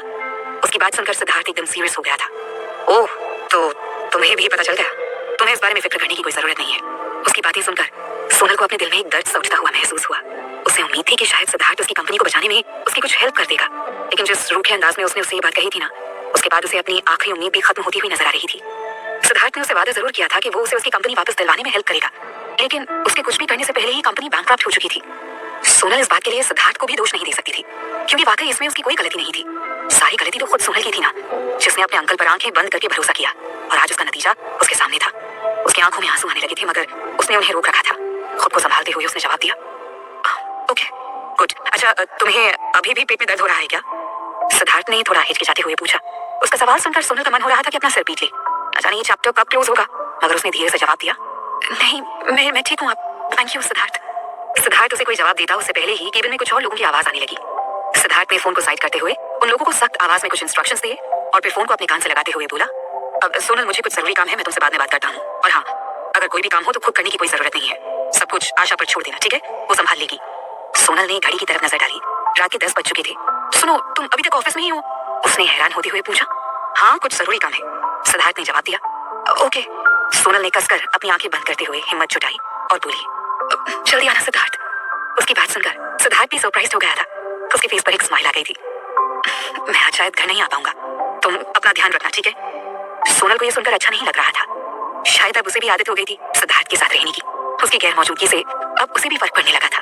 फोन की दूसरी तरफ से सिद्धार्थ की आवाज आ रही थी, मुझे सारे डॉक्यूमेंट्स इसी वक्त मेरे टेबल पर चाहिए, ठीक है? सिद्धार्थ ने किसी को ऑर्डर देते हुए कहा। फिर उसने थोड़ी जल्दबाजी में सोनल से कहा, और हाँ सोनल, मैं अगले कुछ दिनों तक थोड़ा बिजी रहने वाला हूँ, इसलिए तुम अपना फोन हर वक्त अपने पास रखना, और कोई भी प्रॉब्लम हो तो डायरेक्ट मुझे कॉल करना, ठीक है? और अभी मुझे जाना होगा, ठीक है, बाय। कहते हुए सोनल के जवाब का इंतजार किए बिना ही उसने कॉल डिस्कनेक्ट कर दिया। सोनल ने हैरानी से अपने फोन की तरफ देखा। मैं तो तो हमेशा ही अपना फोन अपने साथ रखती हूँ। ये ऐसे क्यों बातें कर रहा है जैसे पता नहीं कितने दिनों तक मुझसे मिलने नहीं वाला है। नमम ने एक बार अपने फोन को हाथ में लेकर देखा और उसके मुंह से फ्रस्ट्रेशन में बस एक गहरी सांस निकल गई। काफी देर से उसका फोन लगातार बज रहा था, लेकिन वो कॉल रिसीव नहीं कर रहा था। उसके बगल में ही उसके पापा आदर्श सिंघानिया बैठे न्यूज देख रहे थे। नमम के फोन के बार बार बजने से उन्हें इरिटेशन होने लगी थी। आखिर अब उनके सब्र का बांध टूट गया था, तो उन्होंने टीवी रिमोट कंट्रोल टेबल पर रख दिया और गुस्से में नमम की तरफ देखते हुए बोले, इस घर में कोई मुझे शांति से न्यूज भी देखने देगा? अगर तुम्हें बात नहीं करनी है तो कम से कम अपना फोन ऑफ कर दो। नमम ने उनको कोई जवाब नहीं दिया और चुपचाप अपना फोन ऑफ कर दिया। आदर्श की तेज आवाज सुनकर नमम की माँ चित्रा जी लिविंग रूम में आ गई थी। क्या बात है, आप ऐसे क्यों बात कर रहे हैं नमम से? किसका कॉल है नमम? उन्होंने परेशानी से उन दोनों को देखते हुए पूछा। और किसका कॉल होगा? जरूर मेहता निवास से ही कोई कॉल कर रहा होगा आपकी लाडली को। आदर्श ने नमम की तरफ देखकर उस पर तंज कसते हुए कहा, हाँ तो इसमें गुस्सा करने वाली कौन सी बात है? इतने बड़े बेटे से भी कोई इस तरह से बात करता है क्या? आप भी ना कभी कभी हद कर देते हैं। चित्रा ने नाराज होकर आदर्श की तरफ देखते हुए कहा और आकर नमम की बगल में बैठकर उसका सिर सहलाते हुए बोली, डोंट वरी बेटा, मैं इनको समझा दूंगी। बस आपका यही रवैया मुझे पसंद नहीं है। आज जो ये सब हो रहा है ना, ये सब आपकी वजह से हो रहा है। मैं पूछता हूँ आखिर क्या कमी थी सोनल में? हम सब ने मिलकर उसका रिश्ता नमम के साथ तय किया था, लेकिन आपके इस नालायक बेटे ने उसे धोखा दे दिया। किसके लिए? उस पायल के लिए। और आपने भी इस गलत काम में इसका साथ दिया था। और अब आप मुझसे कह रही हैं कि मैं इस पर गुस्सा भी ना करूं? आदर्श ने गुस्से में चित्रा की तरफ देखते हुए कहा, अरे आप मुझ पर क्यों गुस्सा कर रहे हैं? सोसाइटी की सारी औरतें अपनी अपनी मॉडर्न बहू के साथ शॉपिंग के लिए जाती हैं, पार्लर जाती हैं, जिम जाती हैं। अब ये सब आपकी सोनल से एक्सपेक्ट कर सकते थे क्या? उसे तो कुछ भी नहीं पता है सिवाय बुक्स के। पायल अगर हमारे घर की बहू बनेगी तो एटलीस्ट वो मुझे हर जगह कंपनी को दे पाएगी। सोनल के साथ तो मैं बोर हो जाती। चित्रा ने थोड़ी मायूसी से जवाब दिया, मगर उसकी इस बात को सुनकर आदर्श का अपना सिर पीटने का मन हो रहा था। आपके इस छोटे से कंफर्ट के लिए आप अपनी बेटी की जिंदगी बर्बाद कर देंगी। एक ऐसी लड़की जो अपने फायदे के लिए अपनी ही बहन के होने वाले हस्बैंड को उससे छीन सकती है, वो हमारे लिए कितनी वफादार रहेगी, इसका अंदाजा लगाना मुश्किल नहीं है। In fact this family is full of shameless people. सारे के सारे धोखेबाज हैं उस फैमिली में। पता नहीं क्यों तुम दोनों माँ बेटे उन लोगों पर ट्रस्ट करते हो। आदर्श की बात सुनकर नमम और चित्रा दोनों का ही मुंह लटक गया था। आदर्श की बातों में सच्चाई थी। इनफैक्ट जब से आदर्श को पता चला था कि मेहता फैमिली ने सोनल के साथ क्या किया है, तब से ही वो उन सबसे बेहद नाराज थे। जैसे उन लोगों की हरकतें और काम थे ना, उससे आदर्श को हमेशा सबके सामने शर्मिंदा होना पड़ता था। लेकिन चूंकि नमम पायल के साथ रहना चाहता था, सिर्फ इसीलिए उन्होंने अभी तक उन लोगों से कुछ नहीं कहा था। लेकिन अब कुंदन लाल मेहता ने सालों के जमे जमाए बिजनेस का भी दिवाला निकाल दिया था। ये देखकर आदर्श के लिए अब अपने गुस्से को और रोक पाना मुश्किल हो रहा था। मेहता ग्रुप ऑफ कंपनीज को अपने नाम करने के लिए उस फैमिली ने जो कुछ भी किया था, वो सब आदर्श से छुपा हुआ नहीं था। लेकिन इतना सब करने के बाद भी उन्होंने आखिर सब कुछ तबाह और बर्बाद कर डाला था। चित्रा ने अब आदर्श को मनाने के अंदाज में उनके कंधे पर हाथ रखते हुए कहा, अरे आप तो बिना मेरी पूरी बात सुने ही गुस्सा किए जा रहे हैं। मैं तो बस इतना कह रही थी कि पायल बिल्कुल वैसी ही लड़की है जैसा मैं चाहती थी। लेकिन अब जब उसकी फैमिली पूरी तरह से कंगाल हो चुकी है तो मुझे ऐसी बहू नहीं चाहिए। मैंने तो ये भी सुना है कि अब कोई भी डायरेक्टर उसे रोल देने को भी तैयार नहीं है। अब हर माँ अपने बच्चे को अच्छा ही सोचेगी ना, तो मैं कैसे नमम की शादी ऐसी लड़की से करवा सकती हूँ? आखिर मेरे बच्चे का भी तो हक है कि उसे दुनिया की सबसे अच्छी लड़की मिले। फिर वो नमम की तरफ मुड़कर उसके बालों में हाथ फेरती हुई बोली, डोंट वरी बेटा, मैं तेरे लिए लाइन लगा दूंगी लड़कियों की। आदर्श ने एक बार चित्रा को गहरी नजरों से देखा और फिर नमम की तरफ देखते हुए थोड़ी सख्त आवाज में बोली, एक बात आज मैं तुमसे साफ साफ कह देना चाहता हूँ, तुम चाहे कितनी भी कोशिश कर लो, मेहता ग्रुप ऑफ कंपनीज को बचाना अब तुम्हारे बस की बात नहीं है। मुझे ऐसी भी बातें सुनने को मिली है कि किसी ने जानबूझकर मेहता ग्रुप ऑफ कंपनीज को टारगेट किया है। इसी वजह से आज वो इतनी मुश्किलों में है, वरना इतनी बड़ी कंपनी अचानक बैंकक्रप्ट हो जाए, इट्स इम्पॉसिबल। और जहां तक पायल की बात है, तुम भी जानते हो मैं शुरू से ही तुम्हारे और उसके रिश्ते के खिलाफ था। और अब इन सारी चीजों को देखने के बाद मैं किसी भी हालत में उस लड़की को अपने घर में बर्दाश्त नहीं करूंगा। नमम सिर झुकाए चुपचाप आदर्श की बात सुन रहा था। उसका हाथ अपने फोन पर कस गया था। चित्रा ने जब उसका उतरा हुआ चेहरा देखा तो वो उसकी पीठ थपथपाते हुए उसे कंफर्टेबल फील करवाने की कोशिश करने लगी। नमम बेटा, तुम्हारे पापा ठीक कह रहे हैं। वैसे भी अब तुम्हारी गर्लफ्रेंड बनाने वाली उम्र नहीं है। अपने सारे दोस्तों को देखो, सबके सब सेटल हो चुके हैं। अब तुम्हें भी जल्दी से जल्दी शादी करके अपनी जिंदगी आगे बढ़ानी चाहिए मेरे बेटे। लेकिन उससे पहले तुम्हें इस पायल नाम की मुसीबत से पीछा छुड़ाना होगा। मैं अपनी सारी फ्रेंड से कह देती हूँ, अगर उनकी नजर में कोई अच्छी लड़की हो तो सबसे पहले मुझे बताएं। जो भी तुझे पसंद आएगी ना, मैं उसी से तेरी शादी करवाऊंगी। ओके बेटा? मगर चित्रा की बात पूरी होती ही नमम वहां से उठा और तेजी से सीढ़ियां चढ़ते हुए ऊपर अपने रूम में चला गया। उसके इस बिहेवियर को देखकर आदर्श का गुस्सा वापस भड़क गया था। देखो देखो अपने साहबजादे को, तुम्हारे लाड प्यार ने कितना बिगाड़ दिया है इसे। कैसे बिना कुछ बोले उठकर चला गया है यहाँ से। ओहो, तो आप तो उसके पीछे ही पड़ गए हैं। जाने दीजिए ना उसे, वो बस परेशान है अभी। मैं अपनी फ्रेंड से कह देती हूँ उसके लिए कोई अच्छा सा रिश्ता बताने के लिए। आप देखिएगा सब कुछ बहुत जल्दी ठीक हो जाएगा। कहती हुई चित्रा अपने फोन में बिजी हो गई और आखिरकार आदर्श ने भी वापस अपनी टीवी का रिमोट थाम लिया। नमम इस वक्त अपने रूम में पीठ के बल लेटकर चुपचाप छत की तरफ देख रहा था। आखिर अचानक ऐसा क्या हो गया था कि वो पायल से कतराने लगा था। पायल अब भी उसकी मंगीतर थी, लेकिन उसके साथ रहकर न जाने क्यों उसे घुटन सी महसूस होने लगती थी। उससे मिलने या उससे बात करने का अब उसका जरा भी मन नहीं होता था। इतनी देर से पायल उसे कॉल कर रही थी, लेकिन नमम ने एक बार भी उसका कॉल रिसीव नहीं किया। ऐसा भी नहीं था कि वो पायल से सिर्फ इसलिए किनारा कर रहा था कि अब उसके हाथों से मेहता ग्रुप ऑफ कंपनीज निकल गई थी, या फिर अब फिल्म इंडस्ट्रीज में उसका करियर खत्म होने की कगार पर आ गया था। नमन को इन बातों से कोई फर्क नहीं पड़ता था। उसे अपनी जिम्मेदारियों का भी एहसास था और वो जानता था कि इस वक्त पायल को सबसे ज्यादा उसकी जरूरत है, लेकिन फिर भी उसका दिल उसके पास जाने की इजाजत नहीं दे रहा था। उसने लेटे हुए ही एक बार अपने हाथों में फोन को उठाकर देखा। उसका इस वक्त सोनल से बात करने का बहुत मन हो रहा था। इतने सालों तक साथ रहने के बाद वो उसे बहुत अच्छी तरह से जानने और समझने लगा था। मेहता ग्रुप ऑफ कंपनीज के बारे में सुनकर वो इस वक्त कितनी तकलीफ में होगी, इस बात का उसे भी अंदाजा था। लेकिन क्या सोनल उससे बात करेगी? अब तक काउंटलेस टाइम्स वो सोनल से बात करने की कोशिश कर चुका था, लेकिन उसने एक बार भी नमन से बात करने में कोई इंटरेस्ट नहीं दिखाया था। उसने जो गलती की थी उसे सुधारने की वो चाहे जितनी भी कोशिश कर ले, लेकिन चीजें अब पहले जैसी कभी नहीं हो पाएंगी। इस बात का एहसास अब उसे भी हो रहा था। जहां तक नमन के पेरेंट्स की बात थी, तो उसे अपने पापा से कोई प्रॉब्लम नहीं थी। उन्होंने उसे हमेशा सही रास्ता ही दिखाया था, और आज भी उन्होंने जो कुछ भी उससे कहा था उसमें से एक भी बात गलत नहीं थी। लेकिन अपनी मॉम का बिहेवियर कभी कभी उसकी समझ से बाहर हो जाता था। उसकी समझ में ही नहीं आता था कि क्या वाकई में वो उसकी वेल विशर है, या फिर उन्हें भी हर चीज में पहले अपना ही फायदा खोजने की आदत है। लेकिन वो खुद भी क्या कम सेल्फिश इंसान है?